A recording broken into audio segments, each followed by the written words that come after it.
Good morning and welcome back to Morven Park International. We are here on the final day for show jumping, and it's going to be a very exciting day ahead of us. I'm delighted to be joined by Sarah Kozenblick. Sarah, good morning. Good morning, Annie. Another beautiful day here at Morven. The arena looks absolutely stunning. If you're here watching in person, feel free to come up and see our beautiful trade fair up on the berm overlooking the show jumping course. Lots of lovely places to sit. If you want to purchase a VIP ticket, there's a wonderful brunch up there as well, and you can have some champagne while you watch horses jump. What's better than that? And first into the ring this morning is going to be Tim Burke in Quality TNT. Looks like we're kicking it off a couple minutes early, so it's a good thing we got on. Tim's ready. This is a beautiful jumping horse that had a couple of green moments yesterday, but was real quality out there on the cross country, Annie. Yeah, they had a lovely round, and again, you love these 2-star young horse classes because this is where we're going to see the stars for the future. And again, part of being green is having mistakes, but Tim will be looking to put that behind them this morning. Oh, absolutely. And this horse would have grown up a lot this weekend. Jumping that track around there was just a wonderful experience for these young horses, and all of them finished well. And now we get to jump a Chris Barnard designed show jumping course here in beautiful footing and atmosphere that you rarely see at your local regular horse trials. Morven Park there's nothing regular about Morven Park. It is incredibly special here. That was a beautiful approach to that first jump there. Lovely and soft. This is a good jumping horse. Very fun.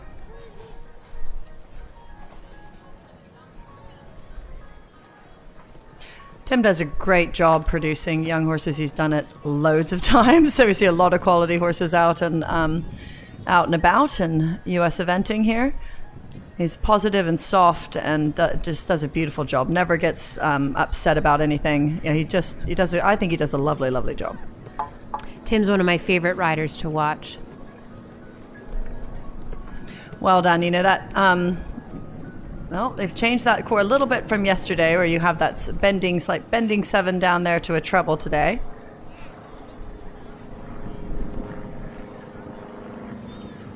Oof, that jump was spooky yesterday, Annie. That was actually the first jump in the show jumping yesterday, and there was a little bit of drama there. That's why Chris gets the big bucks. He's changing up these courses every time, not letting anybody get too complacent. Well done, Tim. He's going to be happy with that. 4, 5. Absolutely beautiful. What a great note for that horse, that lovely young horse to finish on. Looks happy and well within himself, and they will look forward to an exciting spring next year. Or maybe he has something else planned for later this year. Maybe, and I think he's probably planning on bringing him back here as a 7-year-old. Next in the ring is Elizabeth Swire and Jagfly JS. Elizabeth from Paola, Pennsylvania. She had a win at Jump Starts, was 7th at AC Championships in the nation, 2nd at Maryland Florida. This pair had a few problems out on course yesterday, but again, learning experience for these 6-year-olds. And I think it's good, Annie, too. Not very often do we show jump last in this country. It's just much more convenient and works better in the scheduling for the organizers to do dressage and show jumping, then go out cross country and go home. So it is good for these young horses to practice having to show jump on the 3rd day as well. In major championships, we still use the proper format, and so every once in a while, it's just good to go, okay, well, my horse jumps a little bit more tired after this, or perhaps, honestly, sometimes they jump better on the 3rd day. It's just something good to know about your horse. And better to learn that at this level than as you're stepping up. Yes.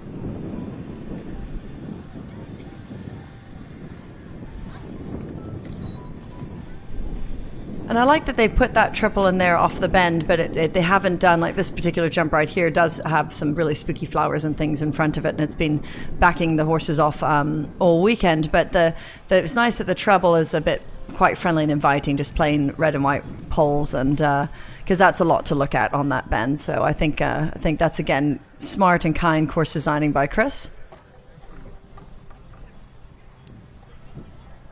I did get a bit of a text yesterday saying, did you call me a dream killer again?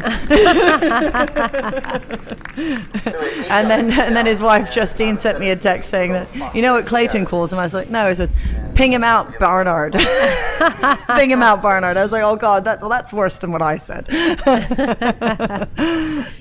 You know, he's a fantastic horse designer, trained under the great Richard Jeffrey for a very long time, and is doing a lot of pure show jumping designing too. He's got, I think, 6 weeks at the World Equestrian Center this year, Annie. That's incredible. They're so lucky to have him there. Next in the ring is Ashley Horowitz in Monbeg Salt Fever. They call him Salty at home.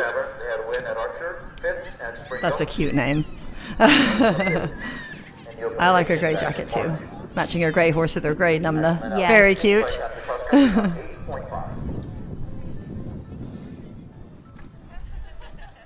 They had a few issues out on course yesterday too, but I think she was really pleased with how the horse ended up. And Ooh, super jumper, huh? yes, very exciting horse for the future as well.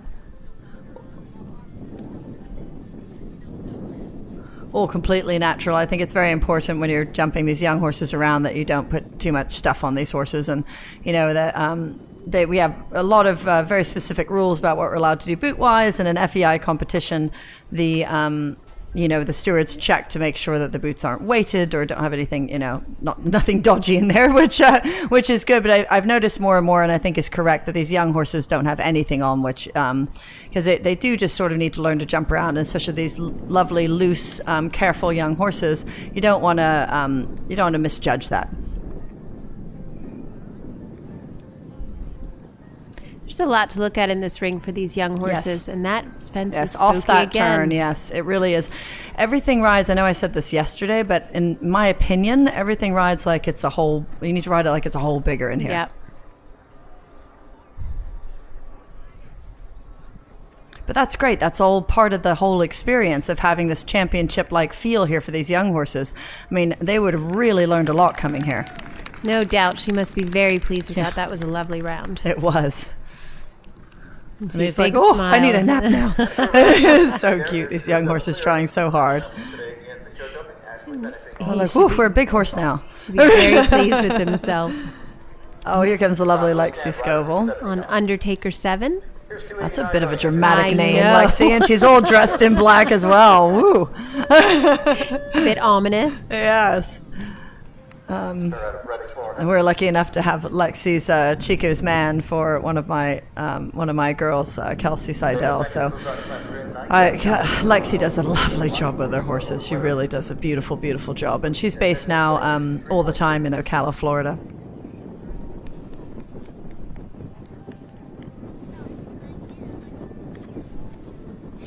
She's been also doing a bit of work on the side in the summer riding for a show jumping barn, so I'm sure that's been quite a good experience.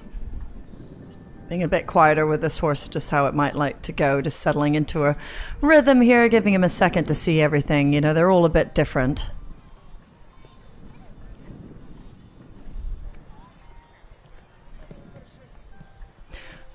That was well done, because I thought when I walked that yesterday that you really did need to make sure you shaped that 8. It came up like a little bit, sometimes almost a 7.5 there, but she did that very nicely. So this horse has a very big step, Annie. It does, and how hard can that be sometimes in some of these lines? Yeah, I mean, I think it's just knowing, your horse. I think it's a little harder in this class because you've got these younger horses. I think as you go, it's lovely to have a horse with a big step. That's what, it's easier to get down the lines. Makes life a lot simpler than feeling like you have to go too up tempo. And it's a wonderful thing cross country. But when they're just 6 years old, you're maybe don't have quite, well, you won't have quite the adjustability that you'd have with these horses as they get stronger and their dressage gets further along. You maybe have 8 or 9 canters, where at this point you might only have 5 or 6, if you're lucky. Maybe 4 or 5.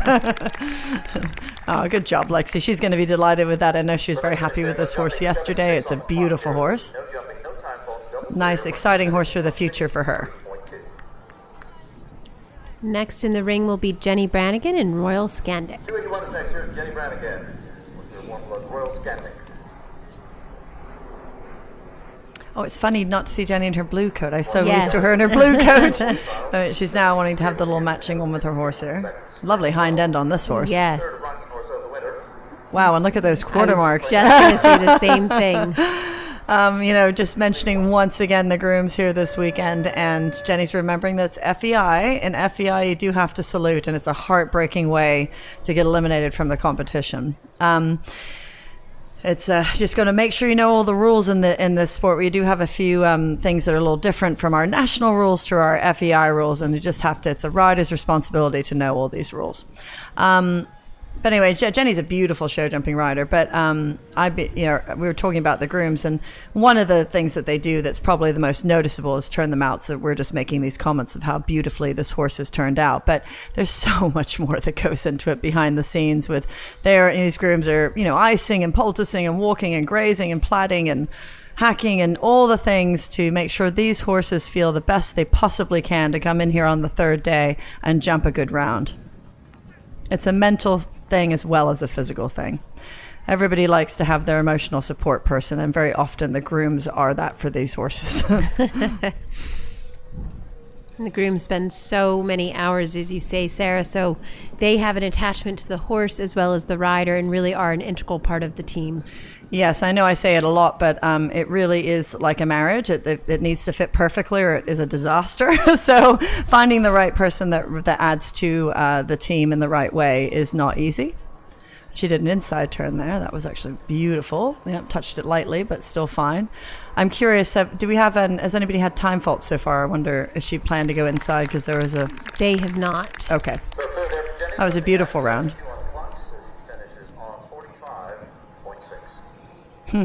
She's delighted with that. I love seeing their faces when they're finished. These horses are like, whoa, that was a lot. That was a big weekend, Mom. That was a lot.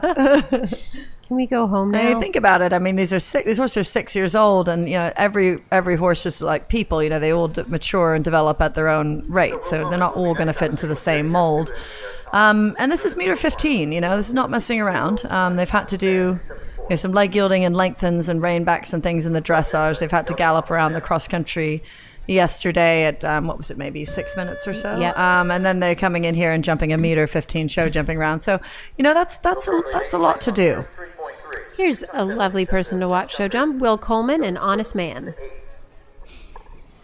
Yeah, Will spends a lot of time in the pure show jumping ring as well. Grew up with that. His dad's a good show jumper as well. So this is one of we do have a few riders that spend quite a bit of time in the show jumping ring because the standard is getting so much higher in pure eventing.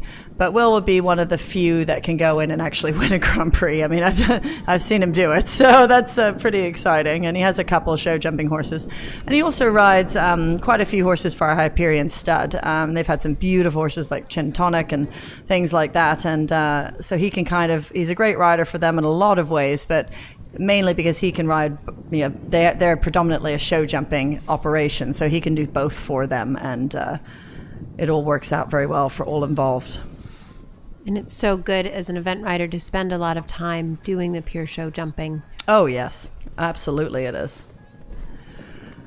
Like I said, I mean, there are some riders around the world, most notably probably Mickey Young, but there are quite a few riders around the world that do cross over into different disciplines. Mickey probably is the one I can think of that does it at the highest level currently. There certainly have been ones in the past, like Mark Todd and Vaughan Jeffress. I think Mark went to the Olympic Games for show jumping as well as eventing, which other than Scott Keach, I can't think of who else has done that. I don't think anyone else for the Pretty Olympics. impressive. Yeah, pretty impressive. And Chris Burton, of course, this year had sort of transitioned Yes, he's been back doing from more, show jumping. yes. He's been pure show jumping and was long-listed for the team for the Olympics, and then of course went in eventing and won silver. Pretty cool. Unfortunately, a couple poles down there for Will, but again, these are young horses, and they're benefiting from his experience here, and that horse will grow after this weekend. Not quite what he would have wanted to have happen, but the horse was still very good, and it's not always going to be perfect every single time. So. Next in the ring is Charlotte Bacon and Devlin Prada. Oh, this is the name that I liked yesterday. Yes. And this is the English girl, yeah? Yes, it is. Okay.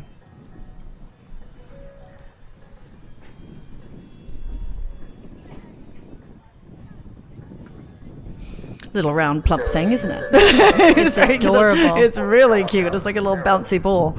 Well, they used to call Eagle Lion the flying pig, didn't they? He was always a little bit round. Lovely. Good.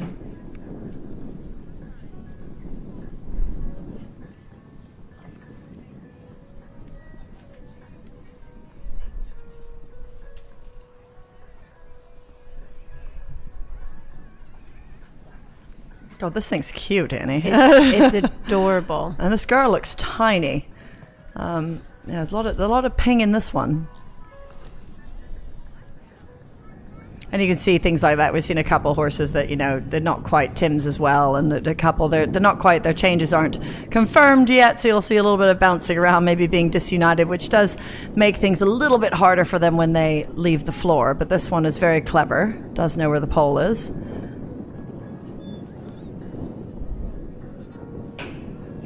Actually had one friend that had a horse that never learned its changes even at Grand Prix show jumping, and ended up sometimes would have to trot to change a lead in that. So I was like, oh, that's kind of funny. It's interesting, this mare is 16'2". She's quite tall. Okay. The girl looks miniature. Mm-hmm. It's a really cute horse. Super. Well done. She's going to be delighted with that. Great end to the weekend. Congratulations, Charlotte. Movement 1 down, 4 jumping, time to 75 there, Devil Prada, giving Charlotte a final score of 48.9. Next in the ring will be Morgan Batten on Betty Z. Betty Z, 290. Coming in down the far end, Beach Island, South Carolina. And this was a horse that looked a little spicy leaving the start box yesterday, and really grew in confidence and as they went, but having a little conversation I don't know there. if I want to go over there. It's really scary. Look at the ears. All those tense. Look at the ears. Oh, it's funny from up here, but that neck is really rigid as well. And she's like, woo, I don't know about this. It's a lot to look at. It's a lot to look at, and especially for these young horses. But again, that's what this whole thing is about. And she's going to just try to get over there. I hope she's saluted, but I think she has. No, she's remembering now. Okay, here we go. Good girl. I do like it when the ground jury is kind like that and waits a second until we remember, because it is...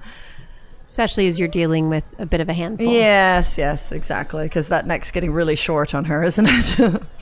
But that's all right.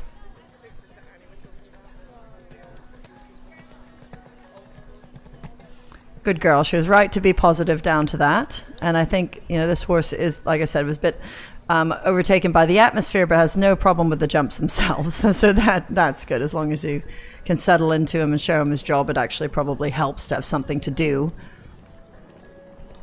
I was a little worried about that. Yeah, she came a little too much on the inside there, and that's what I was talking to you about. She's trying to be positive with that horse, which I understand, but she came a little too much on the inside and got there in 7.5 and just made it too hard for that horse to get to the back pole there.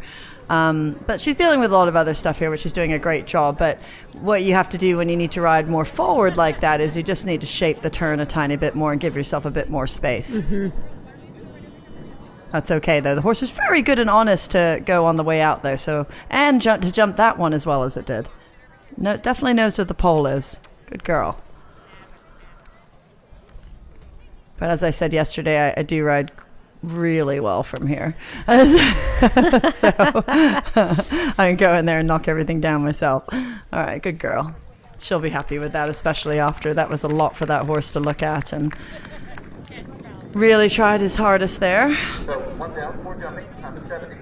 Morgan and Betty Z. Well, and it's got to be so tough as you come into the ring and they have such a reaction. They have such a reaction to what's happening. Mm-hmm. And so you really have to stay with them. And she held her hand all the way through and said, we're going to make this happen. Absolutely. And some horses jump better from freedom. Some horses jump better from support. When they're a bit anxious and worried like that, they tend to like a little bit more support. Next in the ring is Mike Pendleton on Rahel Comet. 23rd, now in 11th place, 39.7. Mike, of course, spent a lot of time with Boyd Martin and is now based here in Virginia. He's actually my next door neighbor. He and Kara very and cool. Willa are Yeah. based next door. He's a hardworking, nice guy. So certainly rides a lot of horses and gets a lot of time in the tack, which is bound to make you better every time. And it certainly has with him. He does a very, very good job.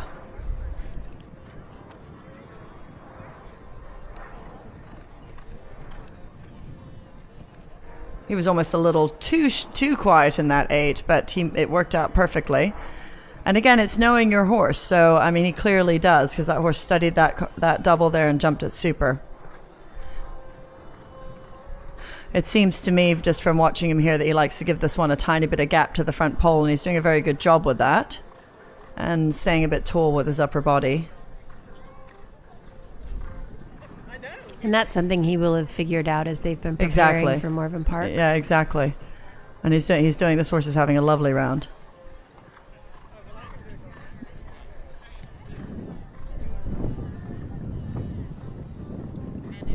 Super. Yeah, you notice he did that there again there, so that was right. You know, the horses are a little bit more tired, as we were talking about, a little bit more tired than maybe we're used to because of doing the cross country before the show jumping. And I thought that was a very smart way to ride that horse today. Congratulations. So remember, we are pinning 210 in this class, so we're down into Good that jumper top and obviously well prepared to be here. Next in the ring is Kate Brown and Kokolika. Well, actually, I was stopping to grab a salad on my way home yesterday, and I ran into Kate at the little local restaurant. She was there with her boyfriend as well. So, and she said this is her first trip to Morven, and she loves it. So she'd never been to Morven. She's like, I've been inventing for a long time, but I've never been up here, and it's just amazing.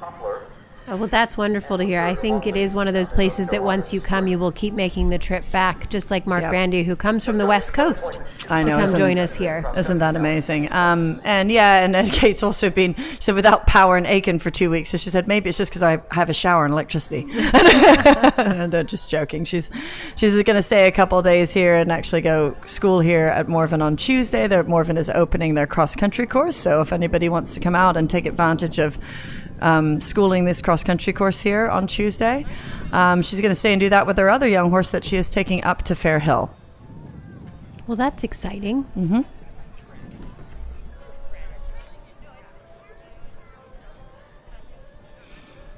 And she said the other thing that she really liked, I mean, obviously the venue's beautiful, but she said the other thing she really liked is that the practicalities of not having silly things, like not having the shavings too far away or the toilets too far away or the food too far away. So, because when you're here by yourself, I mean, she's not this weekend, but so she goes to a lot of events where she's trying to do a couple of horses. And if you have everything so spread out, it's really hard for hard practicality-wise for the riders and grooms. So those little things, they seem like they're not the biggest thing, but it really does make a difference to how things run on the weekend. It makes a difference, and really, I mean, these are long weekends. I think.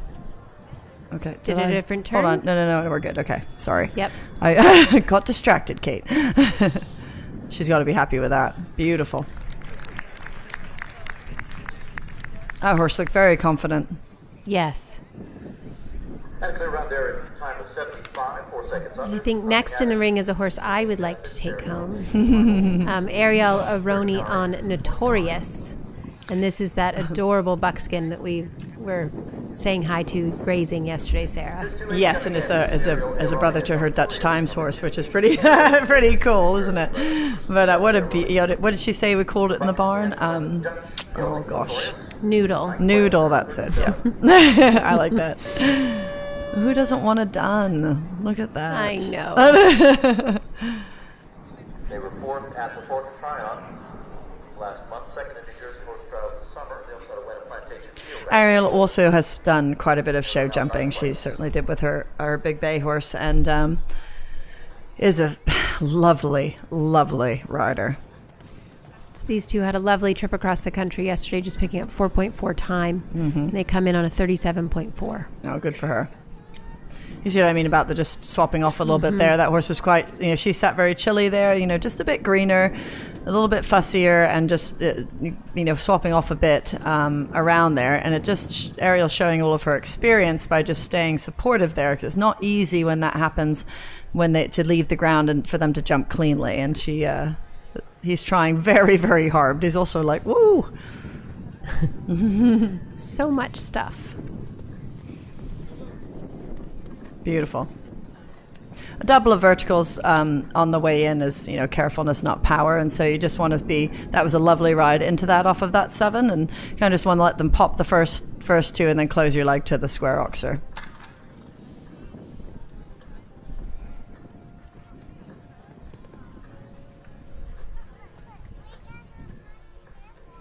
And this might make it harder to come around that turn disunited, but he was very good about it. Well done.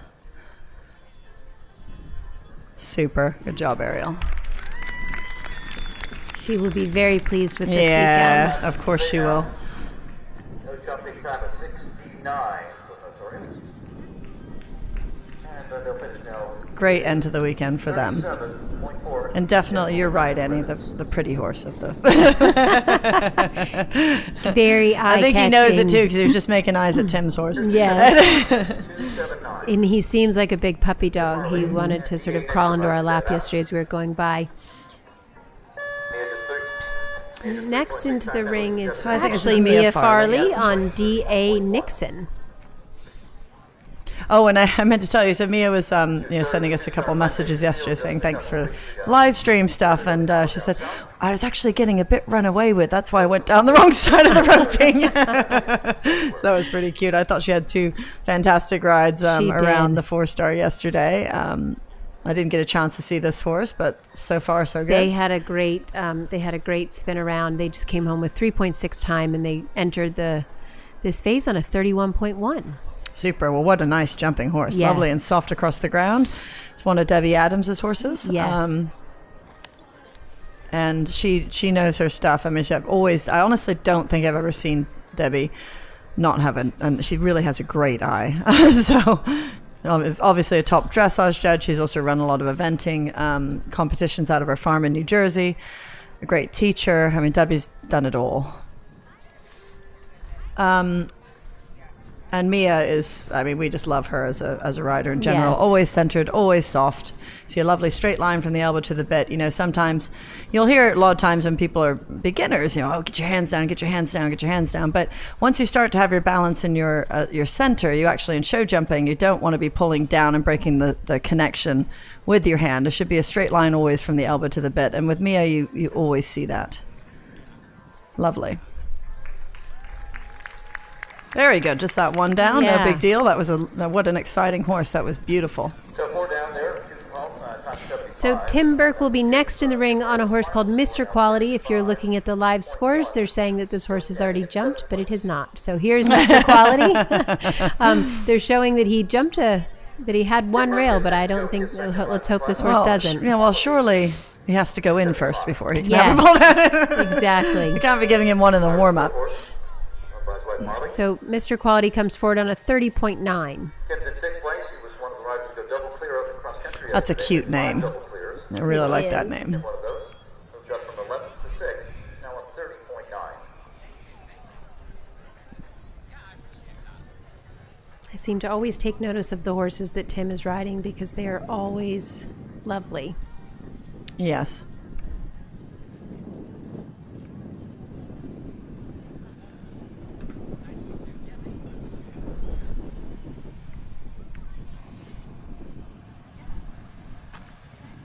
Well, he rides in such a lovely rhythm, whether he's going cross country or show jumping. I mean, he just really does ride in a lovely rhythm, and that gives the horses so much confidence. He's saying in a balance and a good rhythm, it's your job to get the horse to the jump in balance. It's his job to jump it.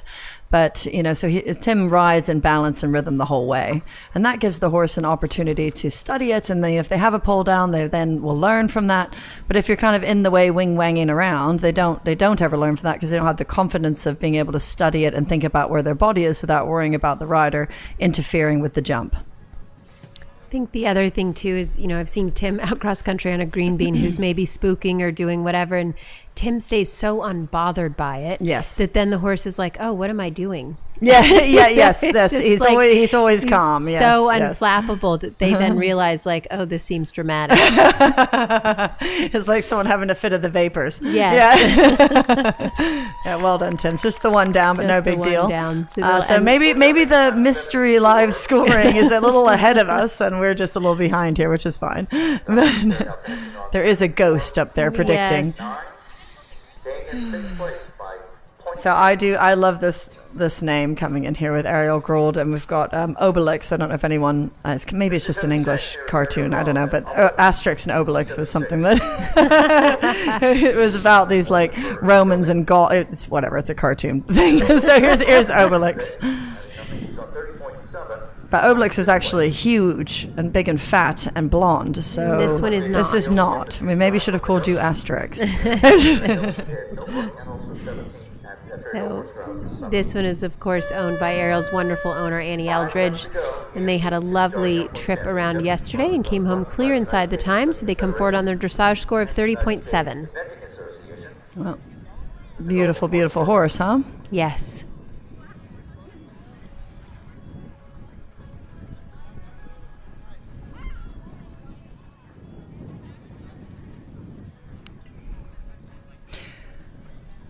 Well, if you're watching also on the live stream and you're riding a little bit later, just a word of caution. I know that we were talking about you need to make sure that you salute in FEI. The other thing that we need to remember in eventing, it's not what you have to do in pure show jumping, but in eventing, there is a rule in the rule books that we need to wear a stock tie. I'm not sure that rule is going to be around that much longer, but just a reminder, they are checking that here today. Doesn't normally happen, but go and put your stock tie on. I love it when people wear a stock tie. It feels so traditional. Yeah, you and feel like you're back lovely. at Pony Club. Yes. We're going to say whether we're doing formal or informal and get our inspection. I think it looks a little old-fashioned for me, but that's okay. That's okay. So I'm also not a big fan of the tailcoats and dressage because I feel like we fell off of a Romance Regency novel, but that's okay. All right, lovely. And originally a stock tie was from we were out hunting that we could put a bandage on our horse's leg if we had an issue, we had a cut or something like that. But hopefully we're not having to do that here in modern show jumping. No. Well, I feel like if William Fox Pitt and Harry Mead and those guys still wear one. They wear them cross country. Yes. Well, Will needs to. His neck's so bloody long. If he doesn't have a stock tie on, it looks weird. We're getting into our top four here. Coming forward is Madison Temkin on Fernhill Burtis. She comes forward on a 29.8.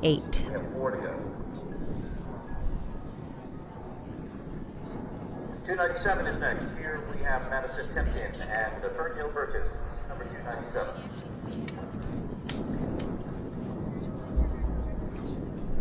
Beautiful gray Hanoverian gelding. Wow, this is a beautiful looking horse. Yes. It was fun to watch this one cross country yesterday. Yes, it was. I remember this one. Cross country just 2 points Wow. yesterday. Look, and she's taking all the time here to have a little tour of the ring. I think it's nice of the ground jury. I'm going to say that again, that they're giving a second here for these young horses to have a little tour of the ring before saluting or putting the buzzer and pressing people along. It's nice when they do that. But it is, you got to remember, it's just like going into the dressage ring. You have 45 seconds after and Maddie definitely knows that because she's been taking her time and taking a breath. You have 45 seconds after the buzzer before you have to go through the start timers. And you need, the experienced riders will use almost every second of that.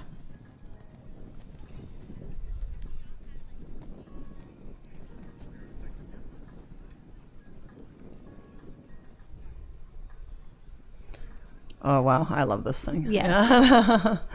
Look at the hind leg on that. That canter is just magical. I would think it would be a bit tough, being a bit of a younger horse with this amount of ping and reach and step. And she's smart, though, to stay out a tiny bit because, neck is getting just a tiny bit shorter as she goes to balance. And when that happens, you feel like you're sometimes going up and down rather than across. And she's doing a very good job managing that. It's just lovely, lovely, talented horse. Tour with your body there, and then you press a little bit over the square oxer. Well done. And I think this is coming up a bit quick off this turn and maybe catching people out a tiny bit, but people have been watching that now. that's some of the advantage of going a little further on in the division. Super. You see what I mean there? Like, just kind of looks at other things, gets the neck a bit short, but still was very careful at that upright. Wow. And she took the inside line there as well. Yeah. A lot of people are. I've only seen a couple go outside. Wonderful round. Oh, she's going to be delighted with that. Oh, and he seems to like it as well. Don't fall off, because that thing could spin. Well, that thing's got a ping in it. Yeah. Oh, that's very cute. That's lovely. But actually, she could fall off because she's gone through the start-finish timers, so it's all right. So she is our clubhouse leader right now, and will remain on her dressage, remain on the 29.8. Here we have Sharon White and Arden Augustus, who is coming in third place, and they come forward on a 29.7. These scores are close. You see Sharon's husband Henrik there leaning against the fence line, so everyone's a family day here supporting everything. This horse is bred and owned by the lovely Anita Anatucci, who has been one of the main driving forces behind our young horse program here. And she's also a member of our board here at Morven Park. Oh, bugger, that was a bit of a shame. Oh, yeah.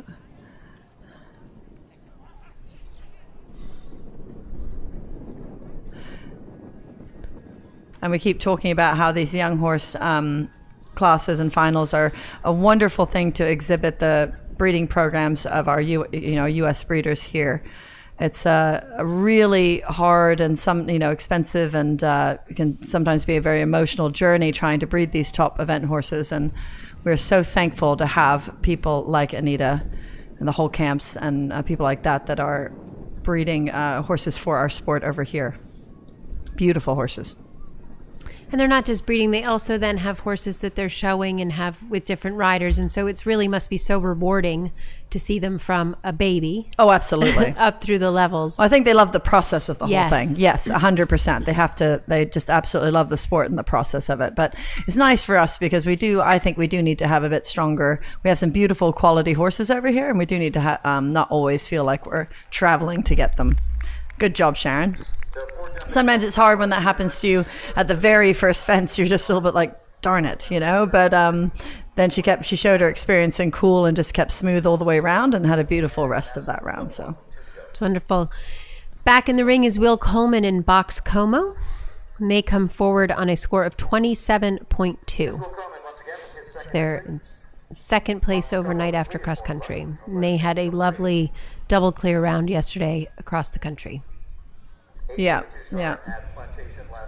It's beautiful to watch. I got a chance to see that one. I think too, going back to Sharon's horse, the atmosphere again gets you a little bit, right? Like you just that one came around the corner, was like, whoa, that big yellow jump right by the hill. Okay.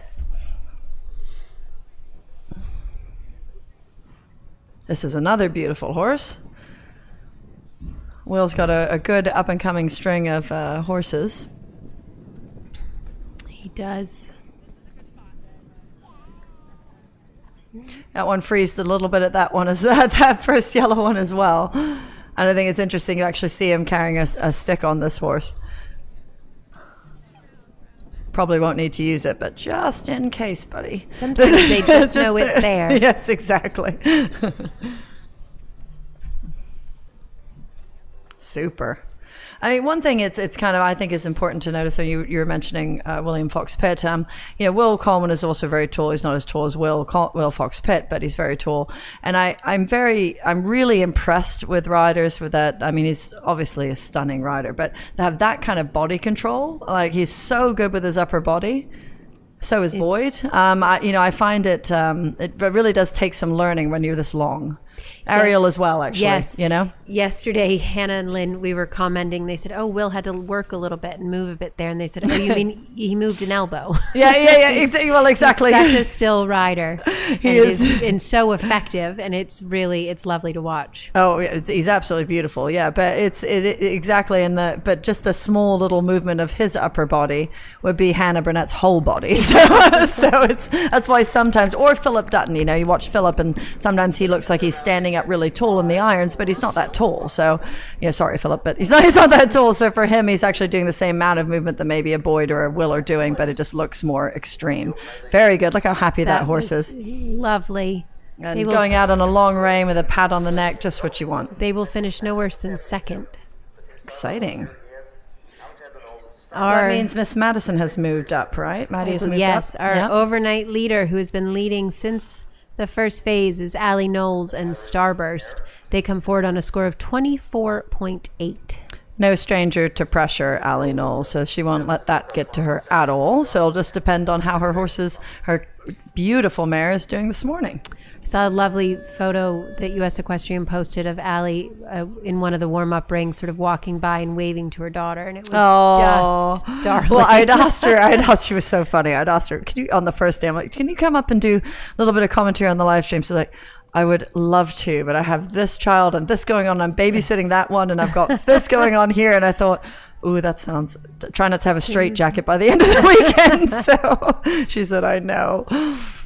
Multitasking at its finest. Women that are able to, wow, ooh, good girl. Okay, a bit of a discussion there going to the second jump, but we're back under control now. No, I'm not saying it's not obviously tricky for everyone, but I have to say these women that are able to have children and keep on doing this at this level and still do everything, my hat is off to them. It's not impressive. Easy. As much as we want to say we're a totally modern society, a lot of this stuff is what the women end up doing. So very good on multitaskers. You. Yes. No offense, boys.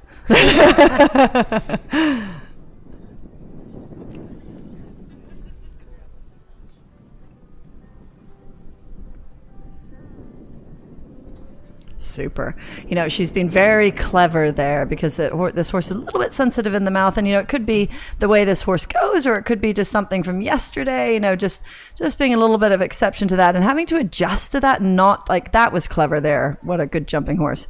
Having to adjust to that and stay on the end of the rein and keep the balance without being rough is very hard, and she did a beautiful job with that elastic connection from the elbow to the bit.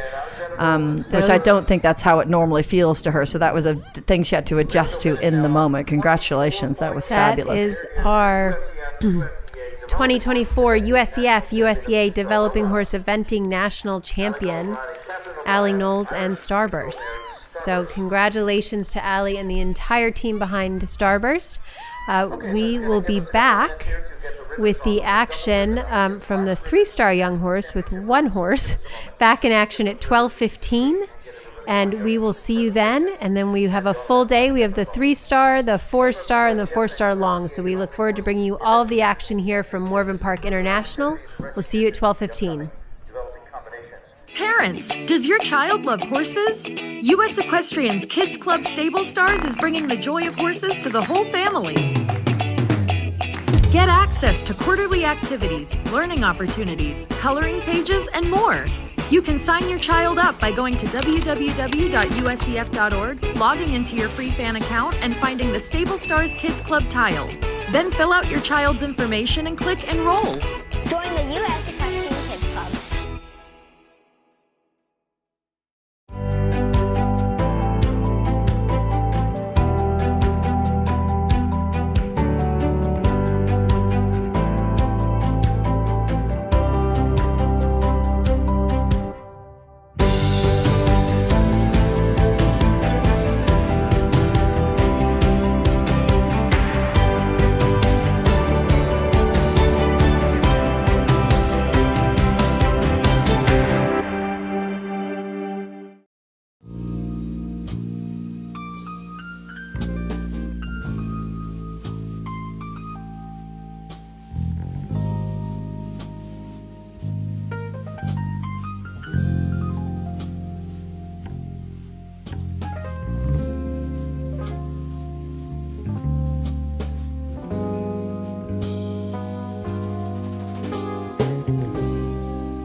Welcome back to Morven Park International. We are about to get underway with the 3-star Young Horse Championship Division. And in an odd set of turn of events yesterday, the only one who made it around the course was this lady right here. It is Monica Spencer of New Zealand and the lovely Marvel.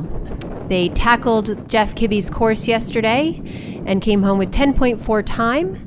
And I know that this is an exciting horse for Monica for the future. This is the horse's first 3-star, I believe, and I think she's excited to tackle this show jumping course today. Looks like maybe she is headed out of the arena. All right, well, we had a false start, so we will be back in just a minute. We'll keep eyes on the ring though.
Okay, let's try this again. We are back underway here at Morven Park International on the final day of competition. We're about to get underway with show jumping for the 3-star Young Horse. These lovely 7-year-olds tackled Jeff Kibbe's course yesterday. And the lady that got it done was Monica Spencer of New Zealand and this lovely horse Marvel. I believe it's Marvel's first run at the level. And they proved that they had what it takes to get around a very challenging course. I think people were a bit surprised at how challenging it was. Spoke to a number of the riders, and it sounds like really they said it was the morning light, and that it was very shadowy out there, and that horses were just a bit spookier than they anticipated. So Monica comes forward on a score of 43.4. She picked up just 10.4 time penalties yesterday, again, over a very, very challenging track. So let's see how they do. Unfortunately, the first one goes. Sometimes that will just give them the kick in the bum that they need. We're lucky to have these courses signed by the wonderful Chris Barnard. She saw a lovely shot over that. You know, it's hard for these, even though these horses are 7 years old, sometimes this will be the first sort of major, track that they've tackled. Morven Park is definitely not a walk in the park for these horses. There's a lot of terrain that maybe they haven't seen before. Great shot over the Atwood fence there. Monica has moved her entire life from New Zealand and is now based in the U.S., and we are lucky that she is going to call Virginia home. So she is based just down the road in the Plains with her husband, her son, and her lovely string of horses, and we are delighted to welcome her to the East Coast. You can see he's just maybe a bit tired after yesterday's effort. Again, it is a lot for these younger horses as they step up, and maybe they haven't actually show jumped on the final day. And that's one of the great things here at Morven Park. I know some of the riders wish they could show jump before cross country, but it really does have a true championship feel. There she is, Monica Spencer of New Zealand on Marvel, the winners of the 3-star Young Event Horse Championship here at Morven Park. We will be back underway shortly with the 3-star short division about 10 minutes from now, 12 minutes from now. We'll continue to be bringing you all of the action here from Morven Park on this wonderfully gorgeous fall weekend that we have. And we will see you soon when we tune back in.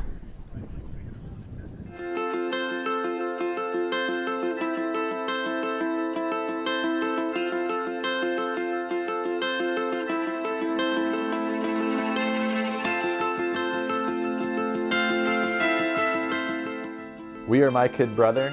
And we love Leesburg. I'm Gladys and I love Leesburg.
Underway here at the Morven Park International. We're getting started with the 3-star division. Into the ring is Gabby Dickerson and Afrojack Z. She is jumping slightly out of order because she has a few horses in this division. They come forward on an 84.9.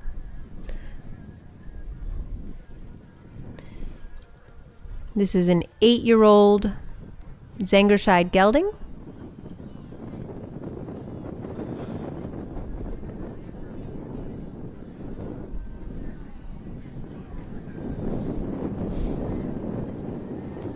They just had like many yesterday, had a bit of a miscommunication at the first water and sort of ducked out at the second element. It seemed to be quite spooky yesterday for these horses. But once they got past that, they had a lovely round and just picked up some time.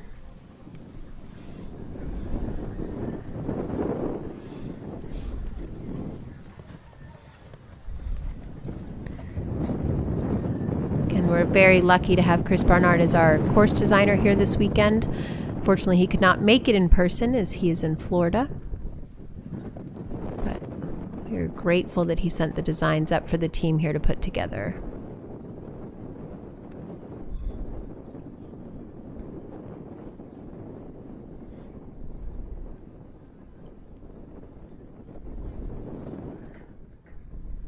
See, on this course, they're not jumping the oxer this direction. That was causing a bit of problems in the 2-star. The horses were quite spooky at it.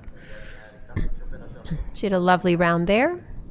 She will end her weekend on an 84.9. Next in the ring is Lucia Strini and DHI Kevin G. DHI Kevin G. 14th place currently, 102.2 after cross country. This is a 9-year-old Dutch warm blood gelding. These two had a couple of issues yesterday out on the course, but again, by the time this horse came home, he really looked like he had come on for having the run here at Morven Park. Jeff Kibbe and the whole team did a great job designing the cross-country course.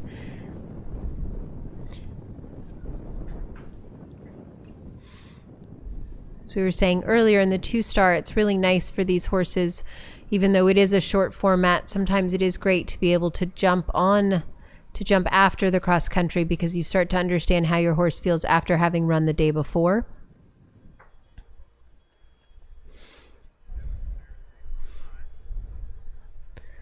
She and her sister both have horses here this weekend. It's fun to see them out competing together.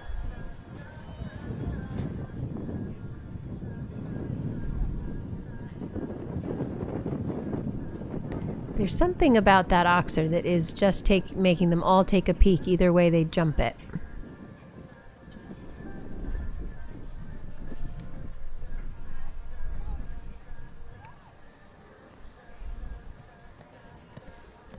A little bit of a cross canter there. She did a great job to get him straight back to that Atwood equestrian oxer.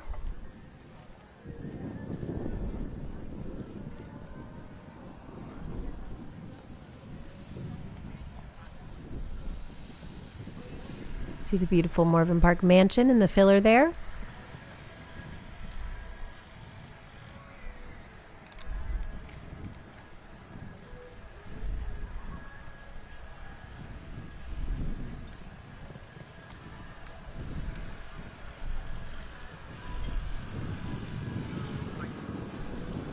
Got a little bit sticky in there, but well through.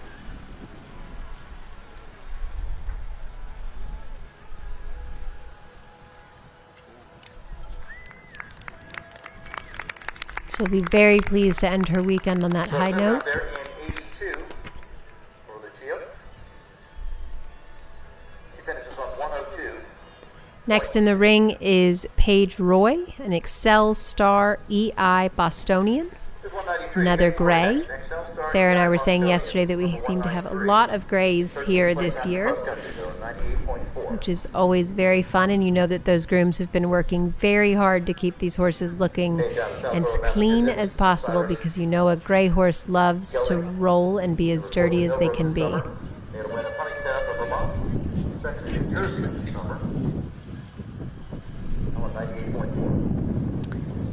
This is a 9-year-old Irish sport horse gelding. They come forward on a 98.4.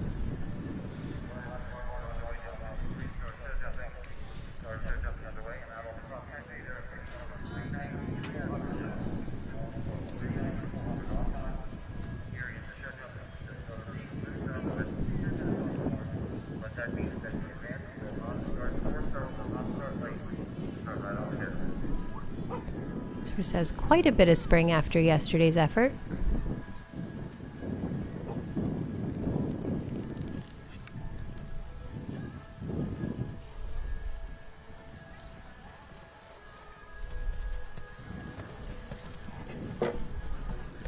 Just got a bit too close in there and sort of popped out that first part of the oxer.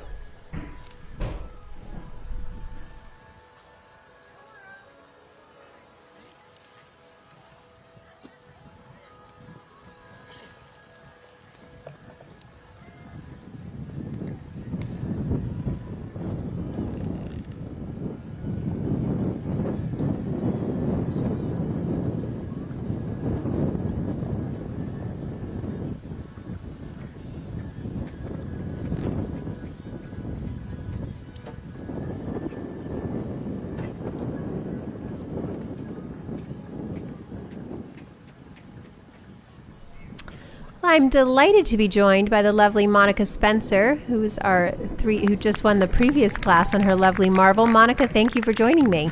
Hello, happy to be here. Is this your first time to Morven Park? Yes, this is our first time to Morven. What a beautiful venue. Yeah, we're very lucky to have Morven Park, and it seems like such a great place to get an educational round into these young horses. Yes, it definitely has that international feel, and the cross country was beautiful yesterday too. Well, you certainly had those 3-star horses had their work cut out for them yesterday. You and Marvel put in a lovely, clean round, which seemed to be hard to come by yesterday. It was definitely a challenging course, especially for those 7-year-olds. It just kept on asking questions the whole way around, but yeah, he tried really hard. For a green boy, he was very brave. Oh, that's wonderful. Next in the ring is El Chote and Padrick. And they come forward on a score. Sorry.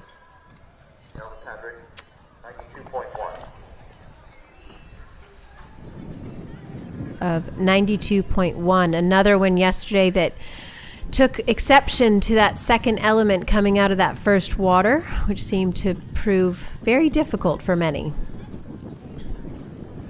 Yes, they were jumping into the shade there, and I think having the water so early on surprised some of the horses. Even in the 2-star, when they just had to gallop through that water, they seemed to be spooking as they were getting there as well, and the light was very different at that time of day. Yes.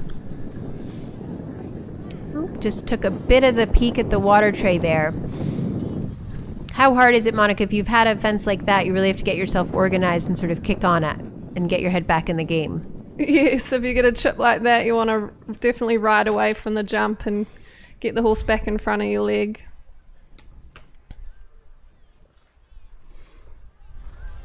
This looks like a very big horse.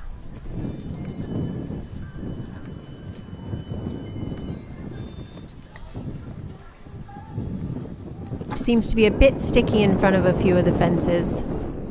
There's definitely a lot to look at when you're coming into that treble. A lot of poles for the horses to concentrate on.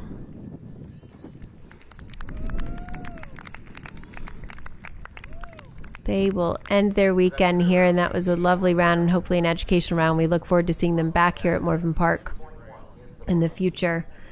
Next into the ring is Robin Walker and SBT Barolo. They come forward on a score of 81.9.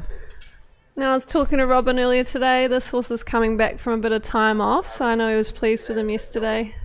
Just had a little stop going into the water, but ate the rest of the course up, and Robin was very pleased with him. Yeah, they looked great after that, and again, we were sort of, we got to expect some of those troubles at the water, but they did have a really lovely round, and one of the horses that seemed to get more and more confident as they went around.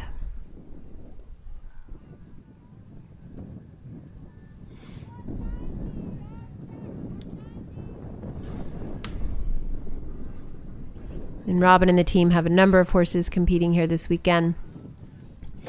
It's lovely that they've made the trip.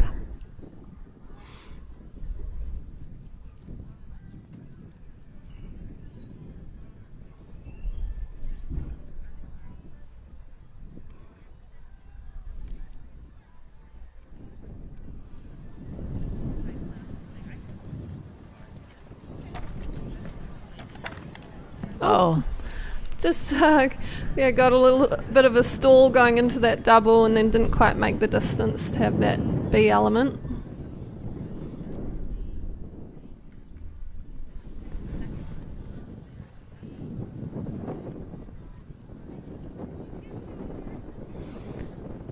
The horses in the 2-star seem to come into this ring and find it a lot of atmosphere. There's a lot happening down there. You've got the tents up above the horses. You have all the banners in the ring. There's a lot of atmosphere down there.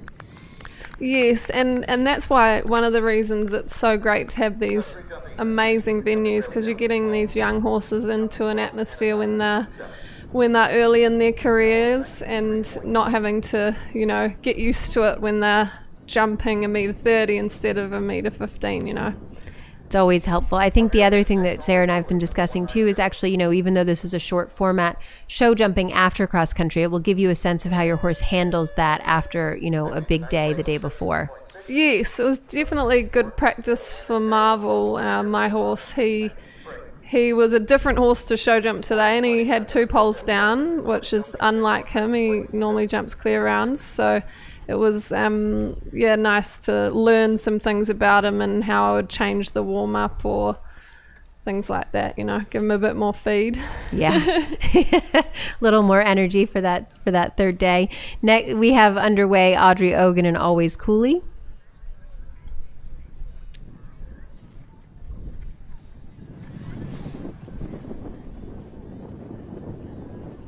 This is a 13-year-old Irish sport horse mare. Yeah, she's got her ears pricked. Looks like she's enjoying her job. This mare, they did have one little issue yesterday in the cross country, but this mare is fun to watch cross country. She certainly knows her job and is on the job. Nothing like a good mare. They're so intelligent and they do really learn their job. And once you learn to balance their opinions with their own, that's always the balance too.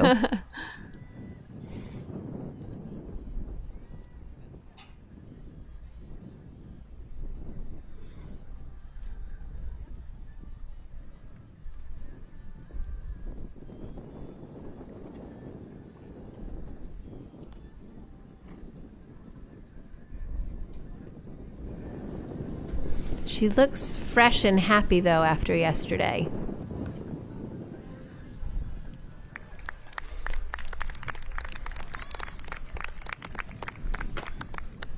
So 4 jumping, 82 on the clock there, so no time falls. Andre adding Next into the ring will be Benita Strini on Shearsheen Ice. And her sister Lucia had a round earlier, and this horse actually was produced up to the advanced level by Sharon White. And these two have been partnered together and have been having a great time, I think. They come forward on a 63.8. playing the other car.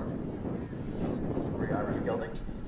In 8th place, 32-time penalty yesterday. 8th place at 63.8. This horse is a 10-year-old Irish sport horse gelding.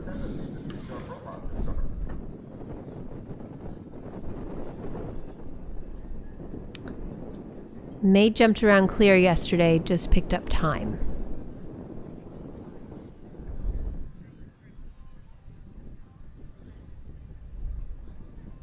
So nice for these experienced horses to, come and help bring the younger riders up the levels.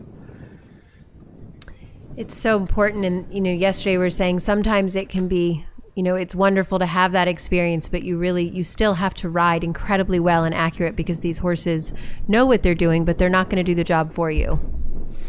Yes.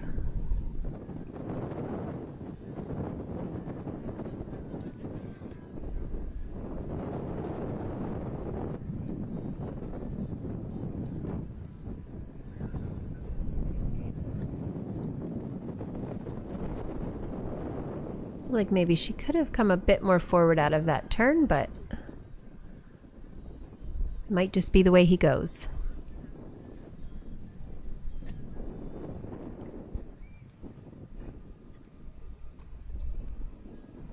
That stays in, rolls a little bit in the cups. He can jump though, look at that hind end.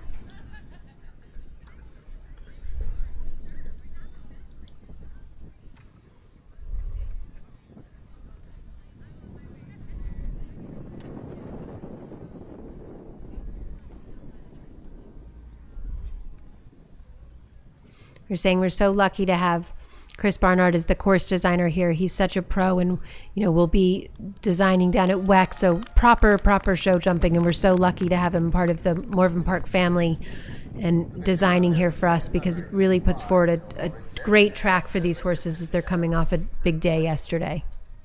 Yes, it was a technical track, and it's got all those related bending lines, and you've really got to ride your line, and it was a nice track to ride, actually. Next in the ring is Janelle Fleming and Fly Me Courageous. This is the lovely Ziggy, who is Sarah Kozenblick's former 5-star partner and has been partnered with Janelle, showing her the ropes.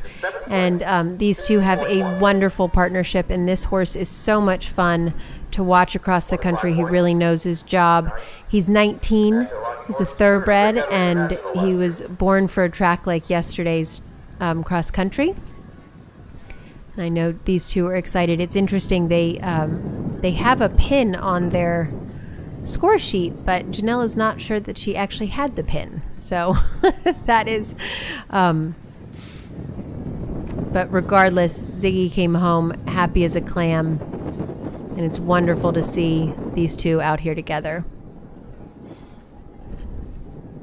Janelle is Sarah's right-hand woman, and she couldn't ask for a better partner in crime on a day-to-day of managing the farm and the horses and everything that they have going on.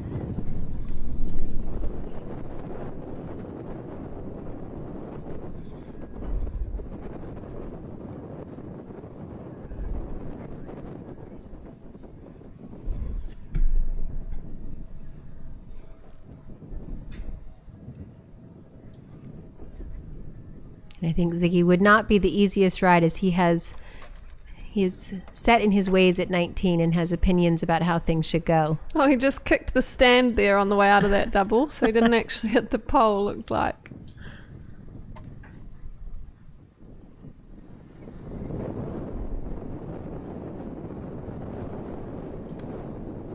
Just tipped that one behind.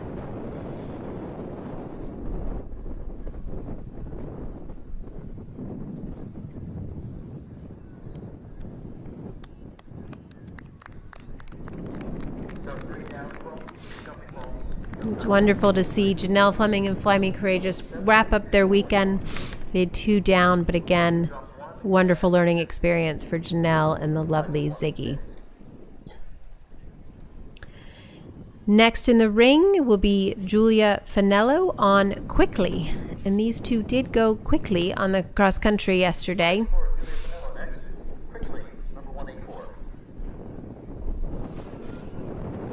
They did pick up a bit of time, but they had a great round, jumping clear. This is a 10-year-old Holsteiner gelding, owned by Julia herself.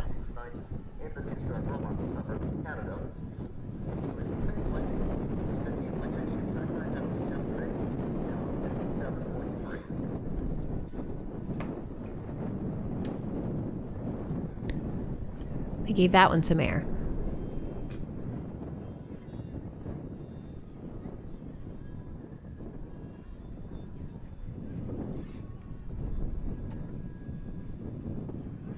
So you take a peek back to see if they had tipped that oxer.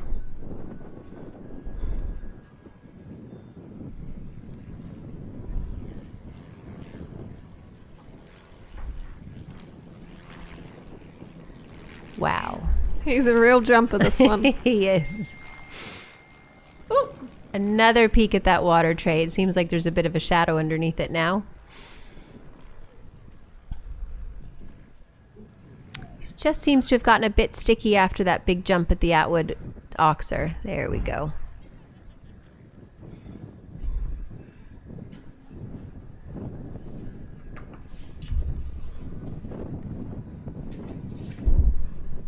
He's such a careful horse. You can really see him looking at the rails.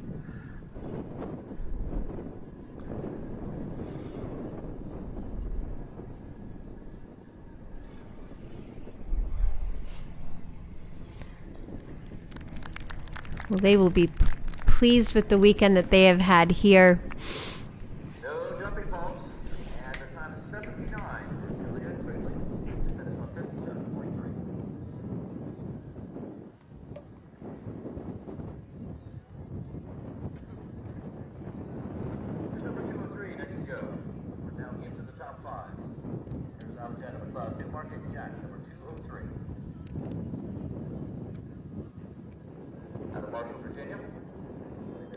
Gelding. Fourth at Eastern States, second at Plantation Field. They were fifth for a month in summer. And they are now fifth place on 51.9. The 16-time penalties yesterday, no jumping faults. Now in fifth place, they moved up from 15th to 5th.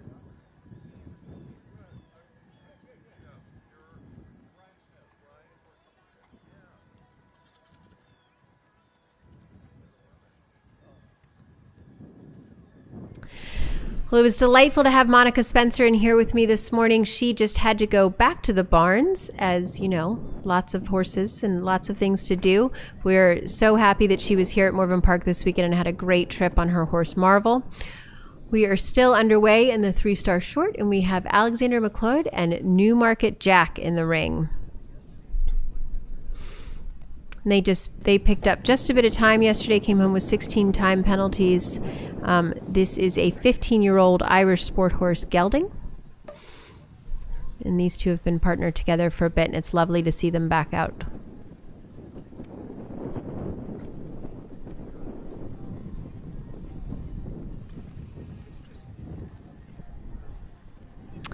They handled that well. They got a bit sticky into the first one, and really he showed his class, and she rode beautifully to get out of there.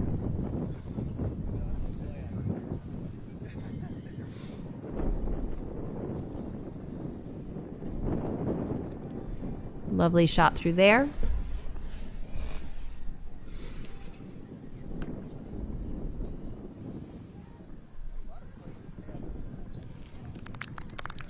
Nice job.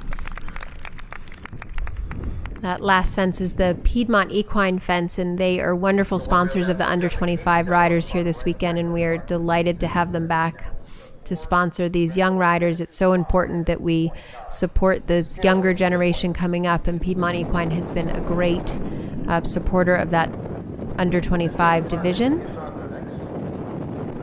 Next in the ring we have Caitlin Classing and Butts Arthur. They just picked up 13.2 time yesterday and come in on a 45.4. This is an 8-year-old warm blood gelding owned by Dennis Glockham. I was joined by Caitlin the other day for some of the 4-star dressage, and it was lovely to hear from her. I know she and her husband Daniel have a wonderful business actually based here in Virginia, and they've had a very busy weekend. I think they had 6 horses here this weekend, so we were grateful to Caitlin for taking a few minutes and coming to sit and watch some dressage with me.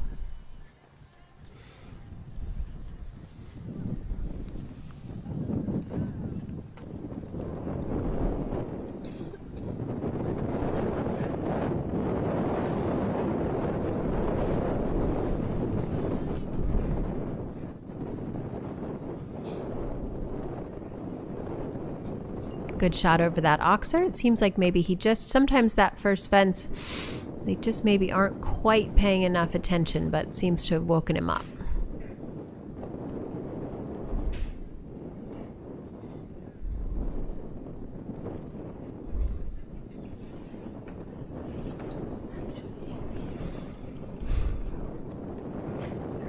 Good shot over the Morven Park jump and into the double.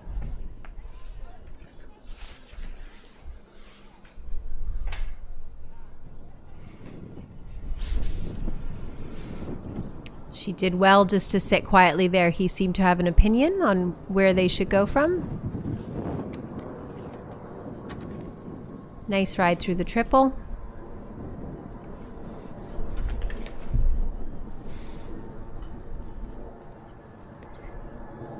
Oh, that's unfortunate. The last goes there as well, so they had the first and the last down, but a lovely round in between. So 12 jumping, 83 up front there. It's Caitlin Classing and Butts Arthur. We are getting into the top end of this class here. Next in the ring is Gabby Dickerson again, this time on Sagart Earl. They come into this on a 50.5. They were in 4th place overnight. This is an 8-year-old Irish sport horse gelding owned by Peter Dean. And I know that Peter's stepdaughter was riding yesterday in the 2-star as well.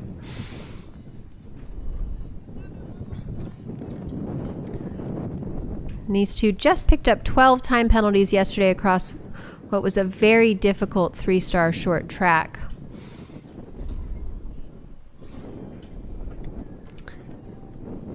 And I think everyone was scratching their heads a bit as to why it proved to be so difficult. I think a lot of people were speaking about the light being in effect since the horses went first thing in the morning. But the ones that jumped around did a beautiful job.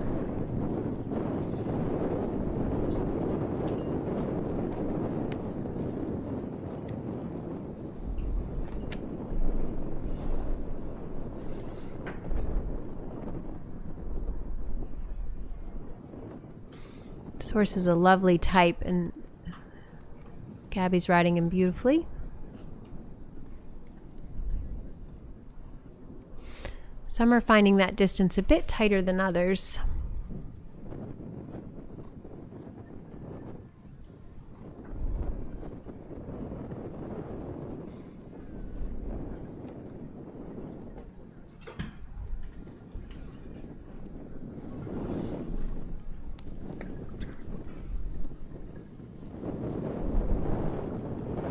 Lovely clear round there for Gabby Dickerson and Sagart Earl. So being added there in a time of 85. So final there 50.5. We are down to the top two. We have Christina Henderson and Cisco's Caller Z coming into the ring next. They come forward on a 42.1. And they had one of the speedier rounds across the country yesterday, coming home with just 8.8 time penalties.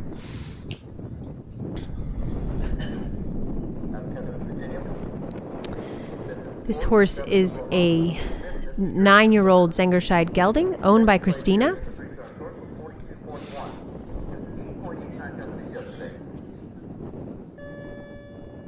Now in second place.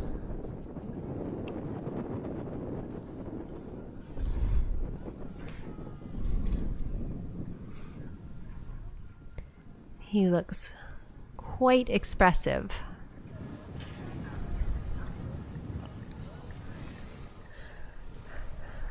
That was a lovely first jump. This horse does not seem like yesterday took very much out of him.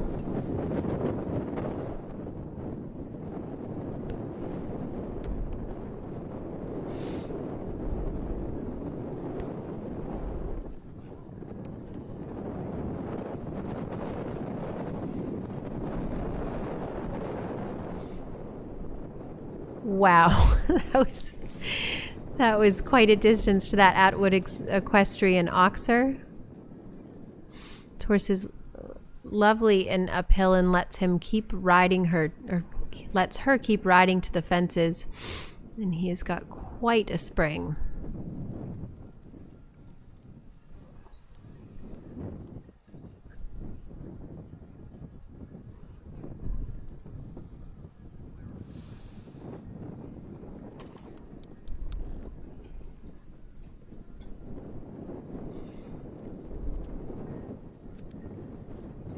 Just one more fence to go.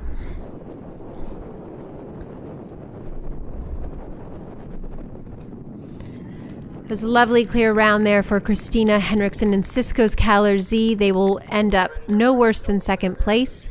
They have Sarah Kozenblick comes into the ring in the lead.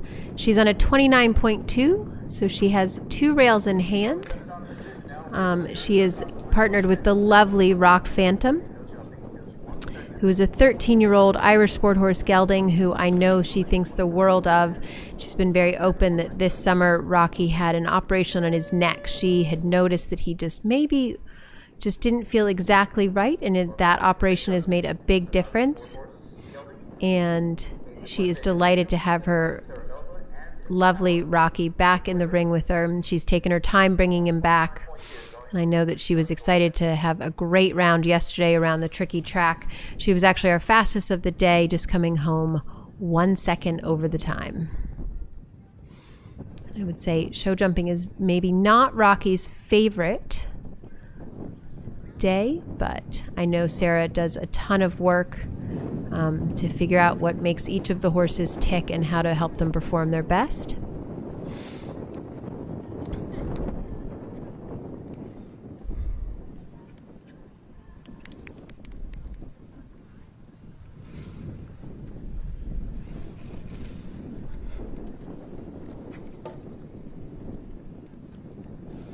Sarah does a lot of pure show jumping when she's down in Ocala.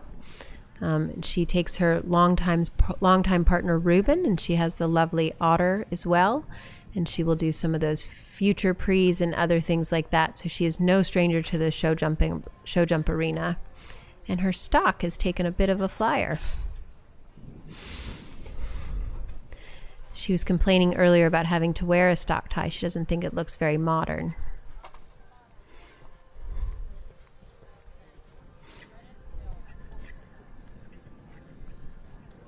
Lovely through there. Rocky really putting in a lot of effort and Sarah riding beautifully.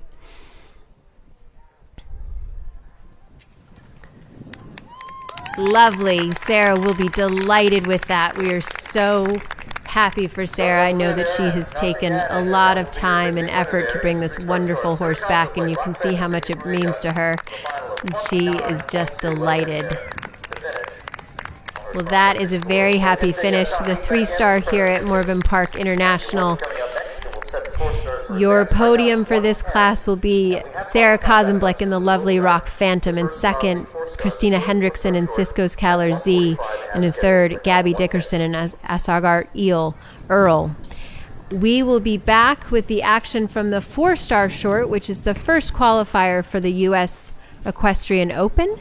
We'll be bringing you all of that action beginning around 1:30, 1:35. We'll have a show jump preview for you. We will also dig into the numbers and the stats from our friends at EquiRatings with Dermot Byrne, and we will see you soon. U.S. Equestrian. Thousands of equestrians have united To watch, To learn. To experience. To compete. In the pursuit of fairness, safety, welfare, and joy. From the grassroots to the Olympic Games. Each with personal goals, but all united together for the joy of horse sports. ride united. Ride with US Equestrian.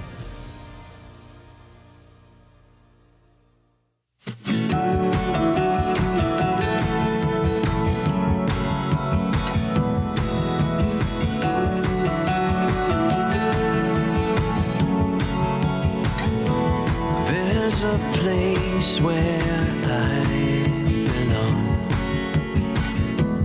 Rolling hills, Virginia sun. And when I'm in the vines, my restless heart runs. 'Cause there's a place where I belong. I'm coming home, where the faces and the names are real. Everywhere you go.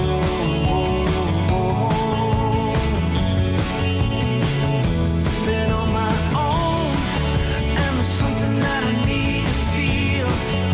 So I'm coming home.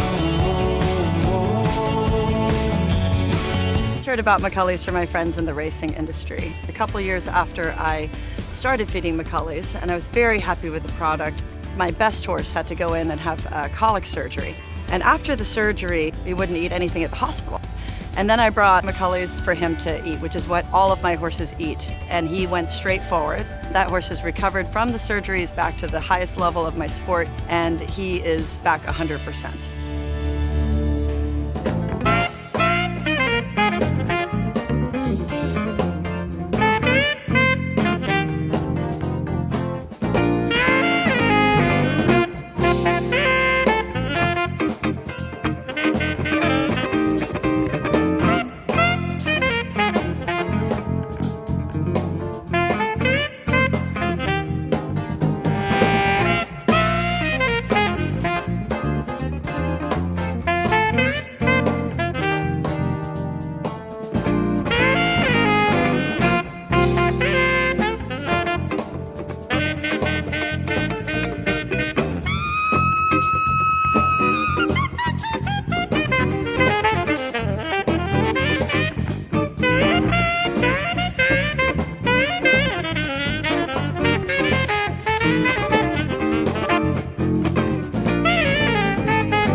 Here with David O'Connor from U.S. Equestrian. David, welcome back to Morven Park. Yeah, what a gorgeous day and a whole weekend, and what an unbelievable place. It's always fun. I've been coming here for a long time, and it's always a joy to come back. It is one of the most beautiful pieces here in Northern Virginia to be able to play our sport on.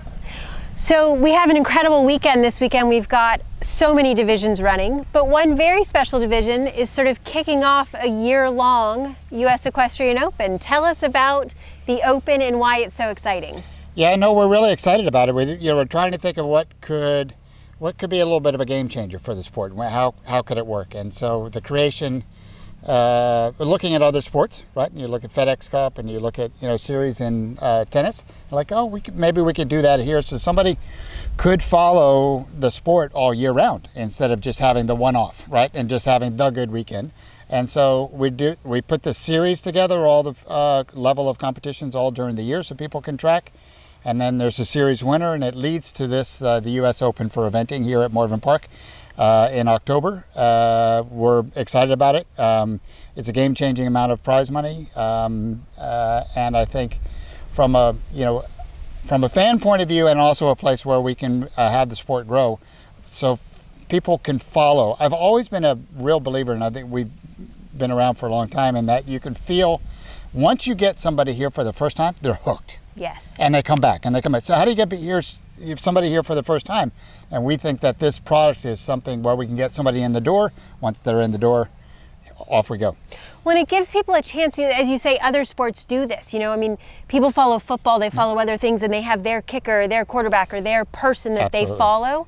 And this really gives them an opportunity to follow someone, because it may be one horse and rider combination who are picking off a few of the qualifiers.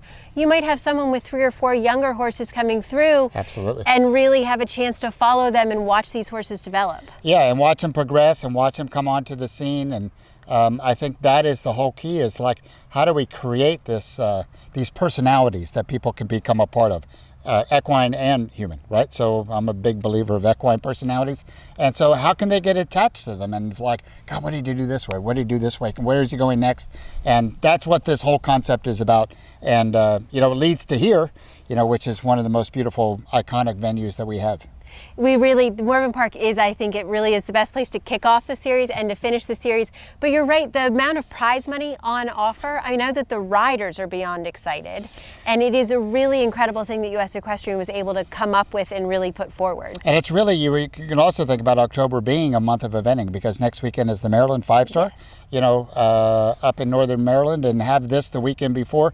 It really is such an attractive thing for making the month of October really feel like it's an eventing thing, with some of the best riders in the world coming here to challenge for good prize money. I mean, there's good prize money here. It's a $200,000 pot to go here. Next weekend, with a level 1 up, is the $300,000 pot. So it really does feel there's a bunch of excitement here in the United States for be able to create something. And I do believe that it's going to attract international competitors to come in here also, and and be able to celebrate this.